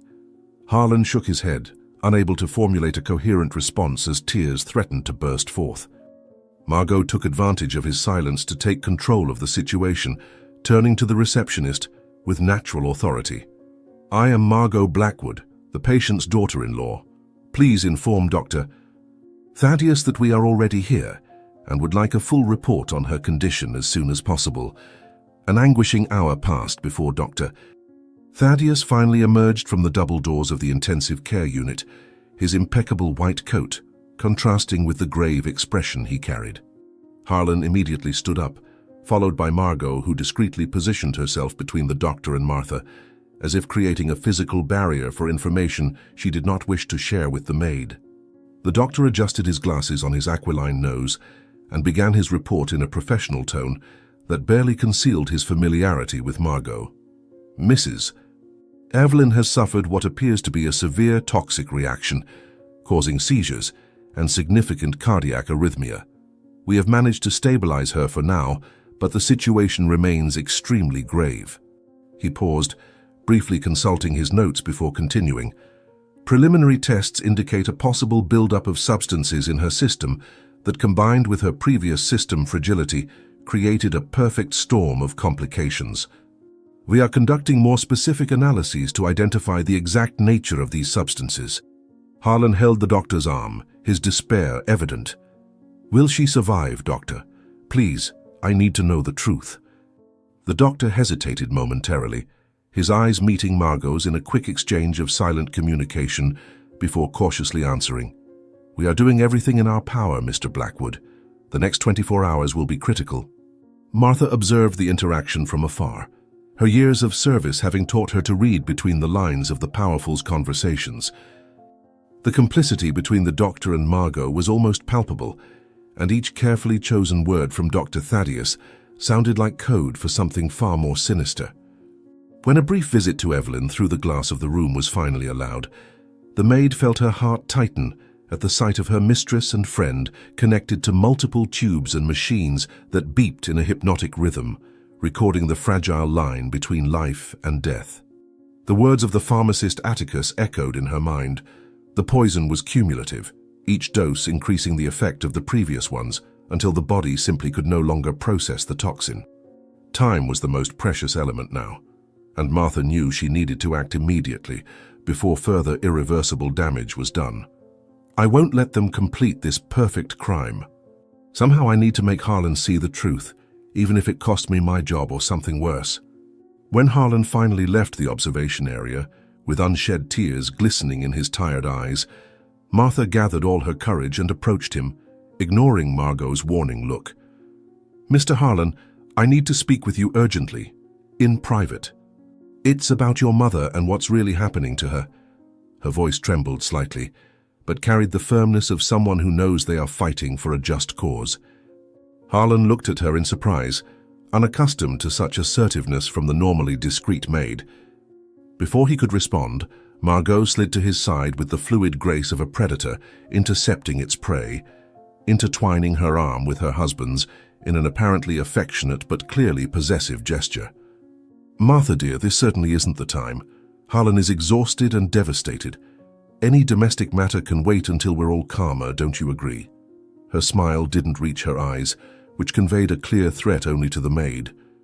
"I know you're deeply shaken too, we all are. The shock of finding Mrs. Evelyn in that state must have been traumatic for you." Martha felt cornered, but decided this might be her only opportunity. She stared directly at Harlan, completely ignoring Margot by his side. "Sir, it's about the tea your wife prepares daily for your mother. There's something in it that's slowly poisoning Mrs. Evelyn. I have proof that." She couldn't complete the sentence, as Margot let out a perfectly calibrated exclamation of indignation, her expression transforming into offended shock that would appear genuine to any inattentive observer. "How dare you make such a monstrous accusation? Harlan, this is preposterous. I've spent weeks caring for your mother day and night, preparing natural remedies my own grandmother used, trying to help her when the doctors seemed powerless." She turned to Martha, modulating her voice to sound more hurt than angry. "I understand that stress and fatigue can affect mental clarity, especially in people of a certain age. Martha is clearly not thinking straight after weeks of intense work and today's trauma." Dr. Thaddeus, who had apparently returned silently during the confrontation, intervened with surgical precision. "Unfortunately, we see this often in crisis situations. Prolonged stress can cause paranoia and confusion in vulnerable people, especially those already emotionally overburdened by a strong bond with the patient." His tone was clinically compassionate, but his eyes conveyed calculated coldness as he assessed Martha as a potential threat to be neutralized. "I strongly suggest you rest and perhaps consider a psychological evaluation. We have excellent professionals here at the hospital who could help you process this trauma." Harlan seemed completely disoriented by the situation, his gaze alternating between Martha, who had faithfully served his family for decades, and Margot, in whom he placed complete trust. The fatigue and concern for his mother had diminished his ability to discern, making him vulnerable to his wife's skillful manipulation. "Martha, I appreciate your dedication to my mother, but these accusations are very serious and, frankly, difficult to believe. Margot has been tirelessly caring for her. You yourself have witnessed that." Martha perceived the lost battle, at least for now. Harlan's eyes showed that he had chosen to believe his wife, and any insistence now would only solidify the narrative that she was mentally disturbed by stress. With a heavy heart, she took a step back, but did not give up completely. "Mr. Harlan, I have known your mother for over 30 years. She began to systematically deteriorate after starting to take that special tea. Please at least consider what I'm saying. Request specific toxicological tests." Her voice broke on the last sentence, tears threatening to return as she watched Harlan's expression harden slightly, influenced by Margot's possessive arm and the doctor's professional gaze. Harlan sighed deeply, running his hand through his hair in a gesture of exhaustion. "Martha, you should go home and rest. We'll hire someone to replace you in the coming days. You've been through a lot today, and we're all grateful for your dedication to my mother. but now I need to focus on her treatment, following professional medical guidance.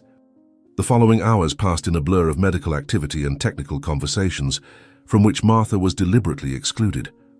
Sitting alone in a corner of the waiting room, she watched Margot orchestrate everything, from private conversations with Dr. Thaddeus to phone calls to other family members and close friends, always carefully controlling what information was shared, and with whom. It was past midnight when Harlan, overcome by fatigue and convinced by Margot's insistent pleas, agreed to briefly return to the mansion to take a shower and change clothes. "I'll stay here monitoring any changes," Margot assured him, her tone both maternal and controlling simultaneously. "You'll be of no use to your mother if you fall ill from exhaustion. A few hours of rest will do us all good." Before leaving, Harlan approached Martha, his face showing a mixture of compassion and slight discomfort after the previous accusations. "I came to say goodbye. The driver will also take you home. Please rest. Tomorrow, when we are all calmer, we will talk again." Martha pretended to agree, murmuring appropriate thanks and allowing Harlan to believe she would obediently follow to the mansion. When the elevator closed its doors, taking the exhausted businessman to the ground floor, the maid moved discreetly to a less illuminated area of the waiting room. She did not trust Margot and the doctor enough to leave them alone with Evelyn in such a vulnerable state. She found a small niche near the coffee machine, where she could observe without being seen, willing to spend the entire night there if necessary. "If they think I'm just going to leave and clear the way for them to finish what they started, they don't know the determination of a woman who has nothing to lose. I will be watching every move, every whisper. As long as I breathe, I will not let that viper complete her plan." About 40 minutes after Harlan's departure, Martha noticed Dr. Thaddeus making a discreet gesture to Margot, indicating with his gaze the doors leading to the private doctor's parking lot. Margot nodded almost imperceptibly, checked her phone as if she had received an important message, and began to walk casually in the indicated direction. A few minutes later, the doctor followed the same path after quickly checking the waiting room to ensure he was not being observed. Martha waited a few seconds before following them, her heart beating rapidly against her aged chest. She went down the service stairs instead of the elevator, fearing being noticed, and emerged in a less illuminated area of the underground parking lot. Moving silently between the parked cars, she oriented herself by the voices echoing softly in the cavernous space. She hid behind a concrete column, close enough to hear the ongoing conversation, but shielded by the shadows and a large SUV. Margot and Dr. Thaddeus stood near the doctor's luxury car, their expressions now completely stripped of the masks of concern and professionalism they maintained in public. Margot seemed furious, gesticulating with controlled intensity while keeping her voice low. How could this happen? The plan was gradual deterioration, not a dramatic collapse that would attract all this attention. The doctor nervously adjusted his glasses, clearly uncomfortable with her accusatory tone. "I warned that we were accelerating the process too quickly. The elderly organism has limits on its ability to continuously process toxins. The last dose you administered was clearly excessive." Margot crossed her arms, her body language conveying impatience and irritation. "That damn housekeeper is causing trouble. She knows something, or at least suspects enough to be dangerous.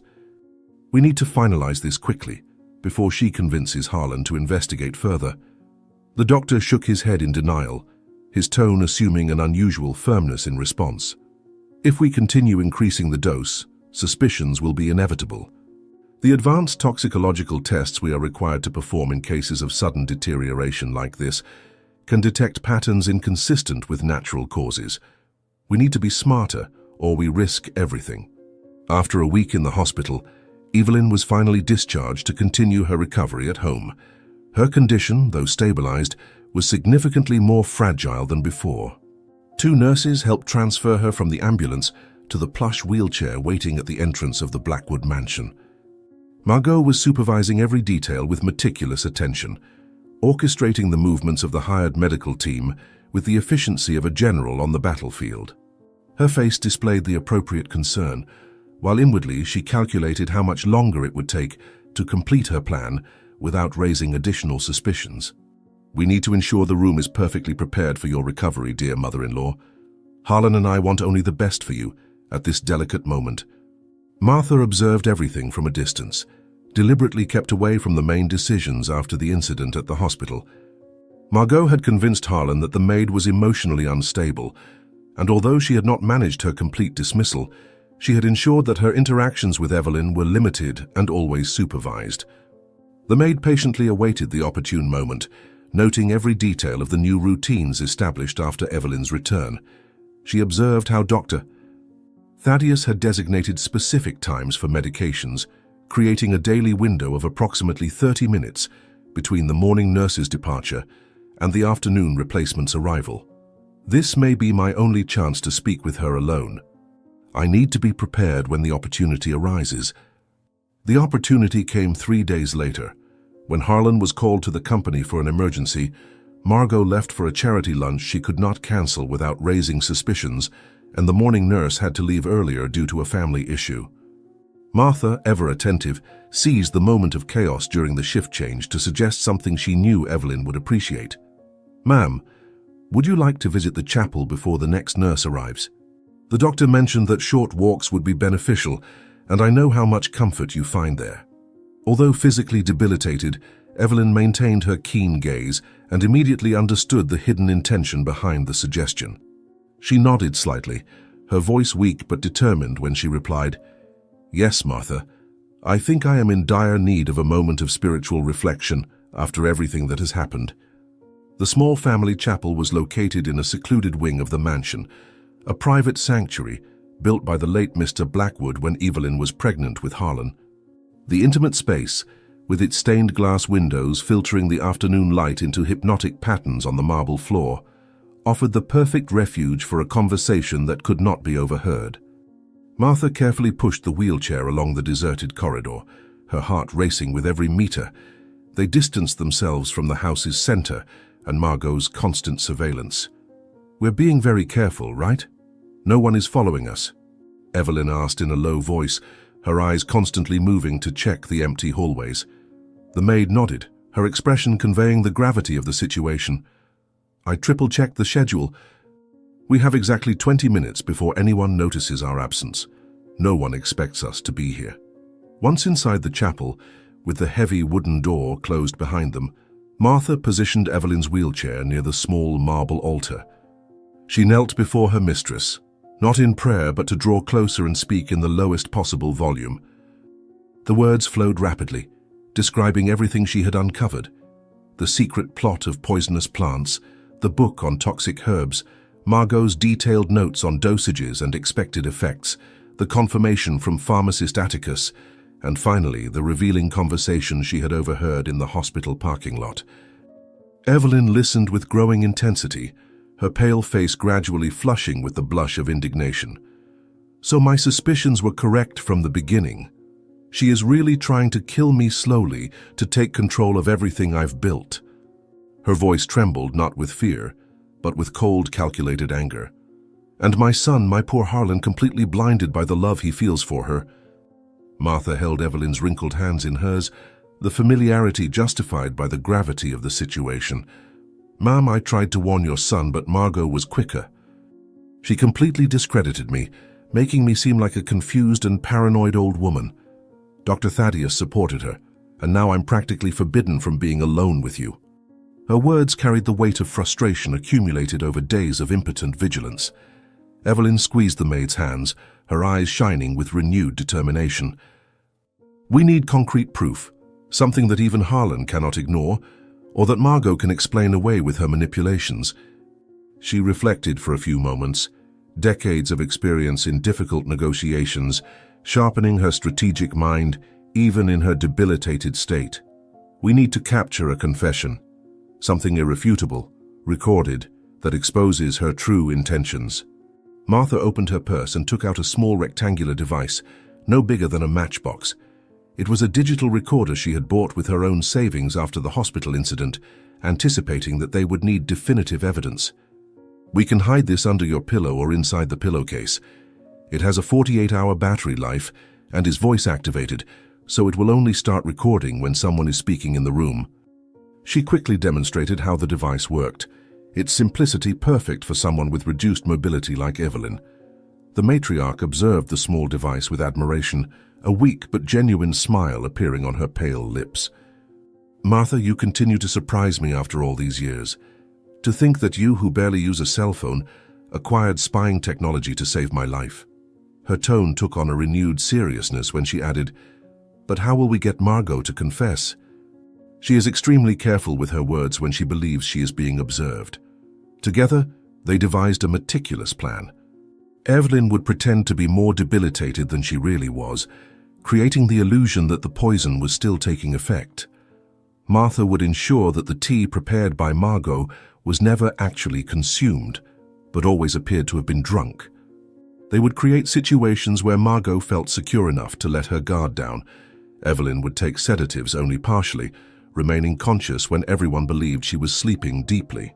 "She feels more confident when she thinks I can't hear her," Evelyn explained, recalling the night when Margot had partially revealed her plans, believing her mother-in-law was asleep. Her arrogance will be her downfall. People like her cannot resist the opportunity to boast about their superior intelligence when they believe they are safe. Time was quickly running out. Martha checked her watch and realized they needed to return immediately, before their prolonged absence aroused suspicion. She helped Evelyn tuck the small recorder into the pocket of her robe, positioning it so it could be easily transferred under the pillow later. "Courage, ma'am. We will expose the truth and protect your son from that viper. We only need to be patient and wait for the right moment." Evelyn nodded, her expression transforming into the mask of frailty she had decided to adopt from then on. Eyes slightly unfocused, posture more hunched, breathing more labored than was truly necessary. It was a calculated performance to deceive Margot, making her believe her plan was still working. "Let the game begin, my faithful friend. If she wants a battle of wits and cunning, we'll show that a Blackwood is not challenged with impunity." That night, after the silent dinner where Margot and Harlan discussed pleasantries, while Evelyn merely played with her food in apparent lack of appetite, the matriarch was helped to get ready for bed. Martha, under the pretext of changing the pillowcases for fresher fabric, managed to discreetly position the recorder under the pillow, where it would be completely hidden but still pick up conversations in the room. When everyone finally left, wishing her a good night, Evelyn kept her eyes closed, her breathing deep and regular, but her mind completely alert. The silence of the nighttime mansion amplified every small sound. The ticking of the antique clock in the hallway, the occasional creaking of wood, the soft wind in the garden trees. It was almost midnight when Evelyn heard footsteps approaching her room. Two distinct sets, one heavier and deliberate, the other lighter and rhythmic. She maintained her pose of deep sleep, carefully controlling her breathing as the door silently opened. Through half-closed lashes, she recognized the silhouettes of Margot and Doctor. Thaddeus standing in the entrance, conversing in whispers that, in the absolute stillness of the night, reached her ears clearly. "Is everything prepared for tomorrow?" Margot asked, her tone anxious even in a whisper. "We can't risk another episode like the one at the hospital. This time it needs to seem completely natural." The doctor responded with the professional coldness of someone discussing routine procedures, not murder. "I brought the modified compound. Undetectable in standard exams and with a delayed effect of approximately 12 hours. The dosage is precise to finalize the matter without arousing suspicion." There was a loaded pause before Margot replied, her voice now tinged with barely contained satisfaction. "Perfect. Tomorrow morning, during the morning tea. Harlan would be in the office. The nurse would change shifts, and they would finally close this drawn-out chapter." Evelyn felt her blood run cold as the footsteps faded away down the hallway again. The small recorder hidden under her pillow had captured every incriminating word, but the revelation brought as much fear as hope. Margot's plan was advancing more rapidly than she had anticipated. There would be no time to wait for the perfect moment. The confrontation would have to happen tomorrow, before the fatal dose was administered. With her heart pounding against her frail ribs, Evelyn prayed silently, not only for her own survival, but for the strength needed to protect her son from the terrible truth that was about to shatter his world. Just a few more hours, she thought, determination replacing her initial fear. Tomorrow this deadly game ends, one way or another. The dawn painted the sky in soft shades of pink and gold as Evelyn opened her eyes after a restless night's sleep. The recorder was still safely hidden under her pillow, containing the evidence that could finally expose Margot's true nature. With trembling hands, the matriarch reached for the small device, checking that it was still functioning properly. Every movement cost her immense effort, her poisoned body protesting against the simple task. She knew she had to act quickly. Margot's plan to administer the final dose was scheduled for that morning. "Today is the day this snake is exposed," she murmured to herself, determination hardening her features. "God grant me strength to protect my son from this evil." When Martha quietly entered the room to assist her with her morning preparations, Evelyn made a discreet gesture for the maid to come closer. In a low, urgent voice, she recounted the conversation she had overheard the previous night. "They plan to finalize everything today during the morning tea. There is no more time for elaborate strategies." She pressed the small recorder into Martha's hand, her fingers gripping with surprising strength for someone in her state. "Take this directly to Harlan. Don't trust anyone else. Tell him to listen alone and then come immediately to my room. He needs to know the truth before Margot returns with the fatal tea." The maid's eyes filled with determination as she tucked the device into her apron pocket, nodding affirmatively. "I will find him in his office before he leaves for the company. I will not fail you this time, ma'am." Harlan was organizing documents in his home office when Martha knocked on the door with unusual urgency. His countenance carried the weight of exhaustion after weeks dividing himself between the company and caring for his mother. But he still showed characteristic kindness when inviting the maid inside. "What is it, Martha? Has something happened with my mother?" Concern was evident in his voice, his shoulders already tensing in anticipation of another crisis. The maid carefully closed the door behind her before responding, ensuring they were completely alone. "Mr. Harlan, your mother asked me to deliver this to you urgently. Please, you need to listen to the contents now before your wife wakes up. It is literally a matter of life and death." She extended the small recorder with slightly trembling hands, observing the confusion on the businessman's face. "I don't have much to say, sir. I only ask, for all the respect you have for your mother, that you listen before drawing any conclusions." Harlan's initial confusion turned to absolute shock as the voices of Margot and Dr. Thaddeus filled the silence of the office. Each venomous word, each detail of the macabre plan to murder his mother and usurp control of the family business penetrated his consciousness like sharp blades, destroying the image he had of his beloved wife. His face grew progressively paler, his hands gripping the arms of the armchair with increasing force as the recording continued, revealing not only the systematic poisoning, but also the financial fraud and deliberate manipulation he had endured. When the recording finally ended, a heavy silence filled the room. Martha remained motionless, fearing any violent reaction to the devastating revelation. This can't be true. Margot wouldn't do." The denial in his voice was weak, already overpowered by the terrible realization that all the pieces finally fit together. His mother's unexplained illnesses, the questionable financial transfers, his wife's insistence on personally preparing the medicinal tea. "My God, what have I done?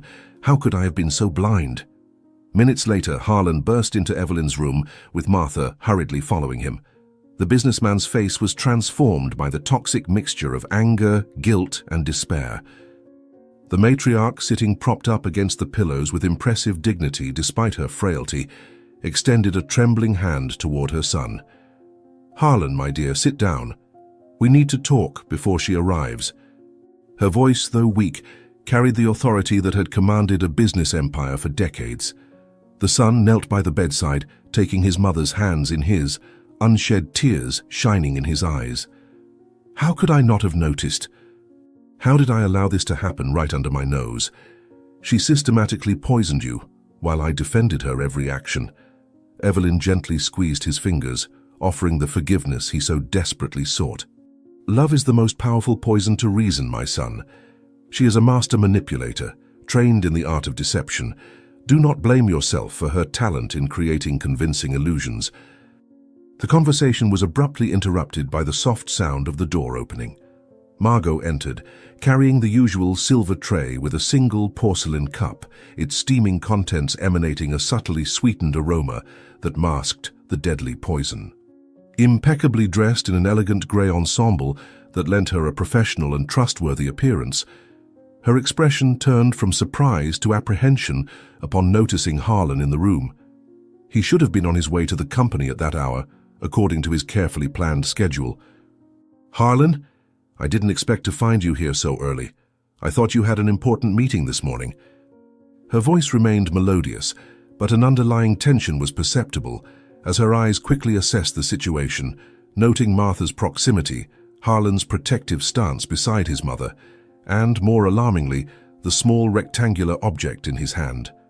"I brought your mother's morning tea, as always, the special herbs that aid in her recovery." Harlan rose slowly, his height and physical presence suddenly seeming threatening in the confined space of the room. His eyes, usually gentle when directed at his wife, now burned with a cold fury Margot had never witnessed. "Special herbs, Margot? Why don't you tell us exactly what's in this tea?" His voice trembled slightly, his control over his emotions hanging by a thin thread. "Or better yet, why don't we hear you explain it yourself?"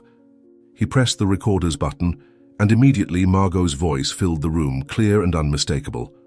"I brought the modified compound, undetectable in standard tests and with a delayed effect of approximately 12 hours. The dosage is precise to finalize the matter without arousing suspicion."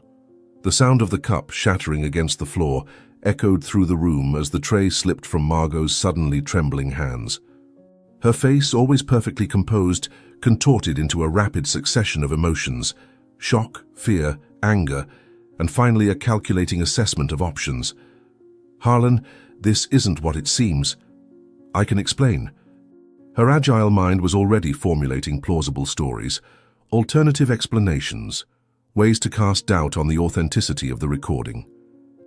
But each attempt died on her lips in the face of her husband's relentless expression as he slowly advanced toward her, the recorder still playing irrefutable condemnations in her own voice.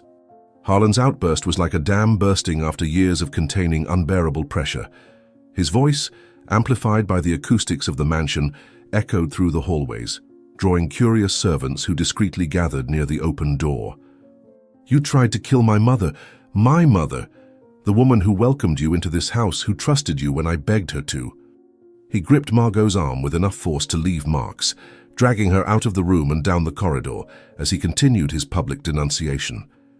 "You systematically poisoned her while smiling at me, while sleeping by my side, while swearing eternal love. What kind of monster are you?" Each word was a blade, cutting through the carefully constructed layers of respectability and affection that Margot had cultivated over the years. As they reached the top of the grand staircase, where the congregation of servants had grown to include practically the entire household staff, Harlan finally released Margot's arm. His face was transformed by rage, unrecognizable to those accustomed to his usual professional composure. With violent gestures, he began ripping off the jewelry he had given his wife over the years. The pearl necklace, the diamond earrings, the luxury watch, flinging them down the stairs in a not-so-subtle symbolism of her fall from grace. "Out of my house, viper! Never again will you set foot in this family," he roared, his impeccable Portuguese momentarily abandoned in favor of the emotional force of his native tongue. "The police are on their way. You will answer for attempted murder, financial fraud, and any other crime we uncover when we fully investigate your actions." The chaos that followed was like a movie scene. Shocked employees witnessing the public implosion of a marriage that seemed perfect. Margot trying to maintain her dignity as she was practically expelled from the mansion, her personal belongings being hurled at her like projectiles loaded with contempt. Amidst the confusion, no one noticed when she discreetly collected a few specific items beyond the scattered jewels: a small golden key to Harlan's office, a flash drive hidden in a hollow statuette, carefully folded documents in a book that seemed insignificant. When the police sirens began to wail in the distance, Margot seized a moment of collective distraction to slip out through a rarely used side door, disappearing into the dense vegetation surrounding the property. When the officers finally arrived, they found only the trail of emotional destruction left in her wake. A devastated husband, torn between concern for his mother and his wife's monumental betrayal, a frail but triumphant matriarch vindicated, and a mansion full of shocked witnesses to the revelation. After reviewing the recording and collecting initial statements, the chief inspector immediately organized an arrest warrant and alerts at all airports, train stations, and major highways. That very night, the elegant face of Margot Blackwood graced every newscast in the city, identified in sensational headlines as the Blackwood Poisoner, while her whereabouts remained a complete mystery. A year had passed since Margot Blackwood's spectacular escape.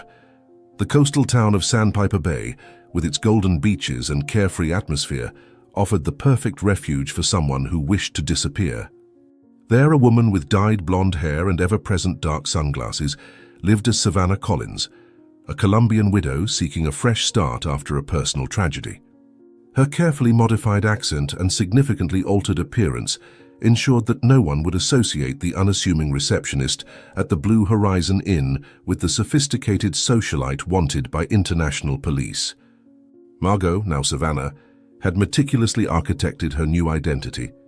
She rented a small apartment near the center, established a predictable and discreet routine, and gradually built the personality of a friendly yet reserved woman who avoided photographs and rarely discussed her past. The jewels she had managed to take with her remained hidden in a secret compartment under the floorboards, her insurance policy for an eventual fresh start in Europe or Asia when the dust finally settled. "Patience is the key to survival," she murmured to herself each morning as she applied the dye that kept her naturally dark hair an artificial golden hue. "A few more months, and I'll be able to leave this mediocre place permanently." Her low-profile plan was involuntarily compromised when she met Gideon Langley, the owner of the region's most elegant restaurant. The 60-year-old widower with no children was immediately enchanted by the mysterious foreigner who dined alone at his establishment.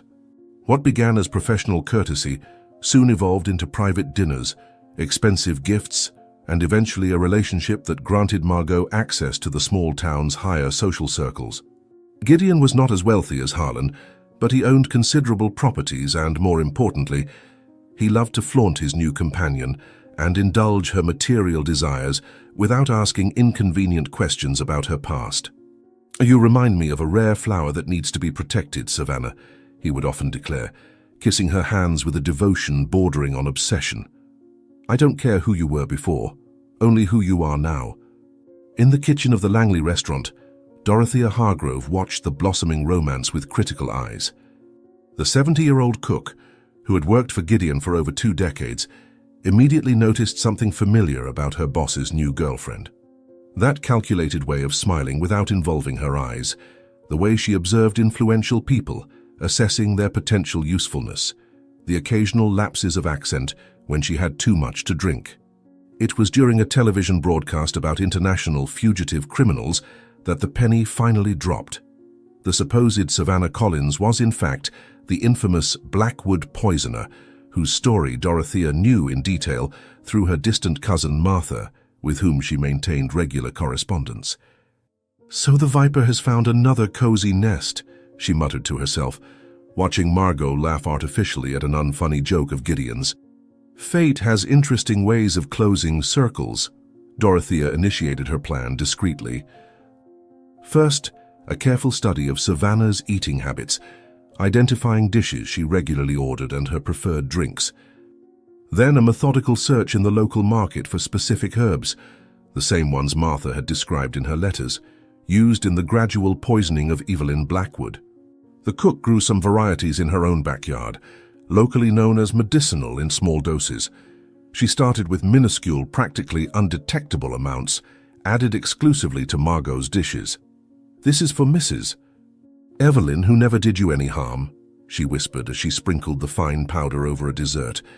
"And this is for Martha, who almost lost everything because of you." Margot began experiencing the first symptoms 3 months later: inexplicable fatigue, occasional hand tremors, momentary lapses of memory. She initially attributed it to the stress of living in constant alert, then to the excessive heat of the coast. She discreetly consulted a local doctor who diagnosed stress and recommended rest. Meanwhile, Dorothea gradually increased the doses, satisfied to observe the same symptoms Martha had described manifesting in her victim. The irony did not escape her. The poisoner, now being poisoned, completely oblivious to the danger at her own table. On the night of Gideon's 65th birthday, the restaurant closed for a private celebration. Margot wore a stunning red dress and some of the jewelry she had stolen from the Blackwood mansion, including a distinctive emerald bracelet that Gideon did not recognize as an internationally sought-after item. Dorothea personally prepared each dish on the special menu, reserving particular attention for Margot's favorite dessert, tres leches cake with vanilla infusion. Tonight, however, the dose was significantly higher than before, calculated to cause not just symptoms but a crisis. A special gift to mark the occasion, she announced, as she served the dessert with an enigmatic smile. The collapse happened during the final toasts. Margot stood up to propose a toast to Gideon when suddenly her legs gave way. The champagne glass shattered on the floor as she desperately tried to articulate words that did not come out correctly. Her eyes communicated absolute terror as she realized she was losing control of her own body. First her lower limbs, then her speech, finally her ability to remain conscious.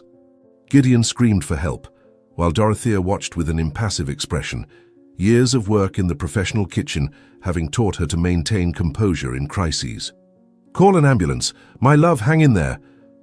The diagnosis at the public hospital was inconclusive: neurological collapse of unknown origin, possibly caused by an unidentified toxin. The doctors, limited by the modest resources of the provincial facility, managed to stabilize her, but the damage was done. Margot woke up 3 days later in a body that no longer obeyed her commands, paralyzed from the neck down and only able to make inarticulate sounds. Her sharp, calculating mind remained intact, trapped in a useless vessel, a living nightmare for someone whose existence had always depended on manipulation and control. 6 months later, when Gideon tried to sell the emerald bracelet to finance experimental treatments, Interpol finally located the international fugitive. Unable to flee or deny her identity, Margot Blackwood was extradited to Washington, her precarious medical condition resulting in transfer to a state institution for disabled criminals instead of a conventional prison. The Spartan room with barred windows would become her world for the remaining years, a prison within the prison of her own body. On a cloudy afternoon, Evelyn Blackwood, fully recovered and supported by an elegant cane, visited the institution accompanied by Harlan and Martha. The Blackwood matriarch, now dedicated to the charitable foundation she had established for victims of domestic violence, silently observed through the glass the motionless figure of her former daughter-in-law.